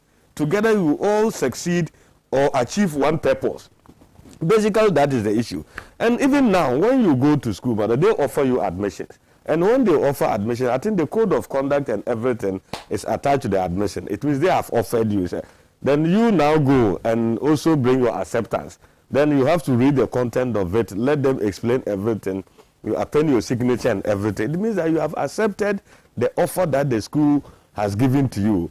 By accepting means that not only the admission, but you abide by the rules and regulations that the school has attached to the admission. But this is, I don't think it's a complex, but the way they have blew it out of proportion, and now to the extent that, like you said, some are saying they are against Rastafarians. No, they don't against Rastafarians, but I think that they are trying to make sure they stick to their own principles and what has been there for so many years now. So maybe they don't want to budge, to let the society pressure, let them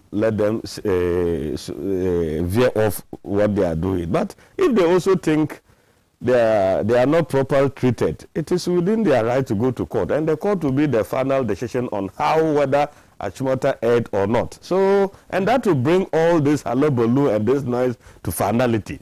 People are now trying to, this country, bring religion and everything into it. Sena, it is true. As we were all growing, madam, if not even today, those days when you do this in deadlock, society view or the way the perception is different. They think you are a criminal or something like that. It is because now time, as we are growing, you read more about those kind of Rastafarianism and all those. There are more decent people who carry dreadlocks, and they are more gentle. Okay. You see the point? But that was how society was viewing them. So, and I think that it's a whole complex issue, but I pray and wish we get out of it. Look at how passionate my senior brother this morning spoke about it. Thank you. No, but after this, Sena, to conclude, but point of correction, Achimota Sunday School didn't say there is because people who carry dreadlocks smokes weed. If somebody somewhere said it, have your issue with the person. No, don't bring Achimota Sunday School inside. But that is not Achimota Sunday School. No, but he said no, you're referring to the deputy speaker of parliament. That is it, but that is not Achimota Sunday School. So be candid with Achimota, Madam Adelai. That is it. So let's listen to Mr. Pratt so that we can bring it to. I think the issues are very simple. It is strange that in a tropical West African country like Ghana, where our lawyers and judges wear black suits with bibs and black gowns and wigs and so on. And we have no problem with that.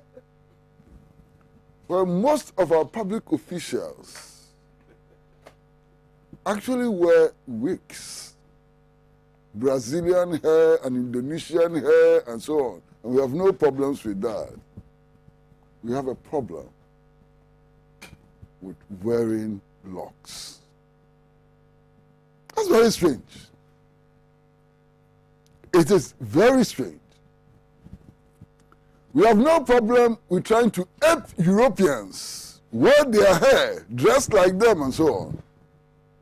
But when we try to dress and behave like Africans, we have a problem with that. That's very, very, very strange. You understand? You know, this whole argument about uniformity, fine. I went to a Presbyterian boarding school. I know what it means. Everything is regulated and so on. I know what it means. I hated it. I still hate it. You understand? Yeah, non-conformist. I didn't want to wake up in the morning wearing white trousers, white shirt, blue black tie, blue black jacket, and black shoes throughout Sunday. You understand? Because if you don't take time, uniformity can be taken to absurd limits. Uniformity can be taken to very absurd limits. There's a guy who, in spite of wearing dreadlocks, got aggregate 6. And I think we should take note of that. Thank you. Thank you very much. Well, this one has gotten Amaprat talking. It says, what will happen if everybody is allowed to keep their hair? Girls in their braid, Rastafarians with their dress, Muslim girls with their hijabs, what will happen? How will it affect their brains or their ability to study? Why can't we encourage diversity, uniqueness, differences, creativity in our young ones as we prepare them for the world, which will be exactly that? This world is not uniform. Uniformity does not serve anybody's interest. It is not a virtue we should be insisting on keeping. And Udedu just says, not, okay, yeah. He said not a single member of the NPP has said anything good about this dreadlocks debate going on. Why all this political? I think I've heard the education minister even express some anger at exactly what we are debating.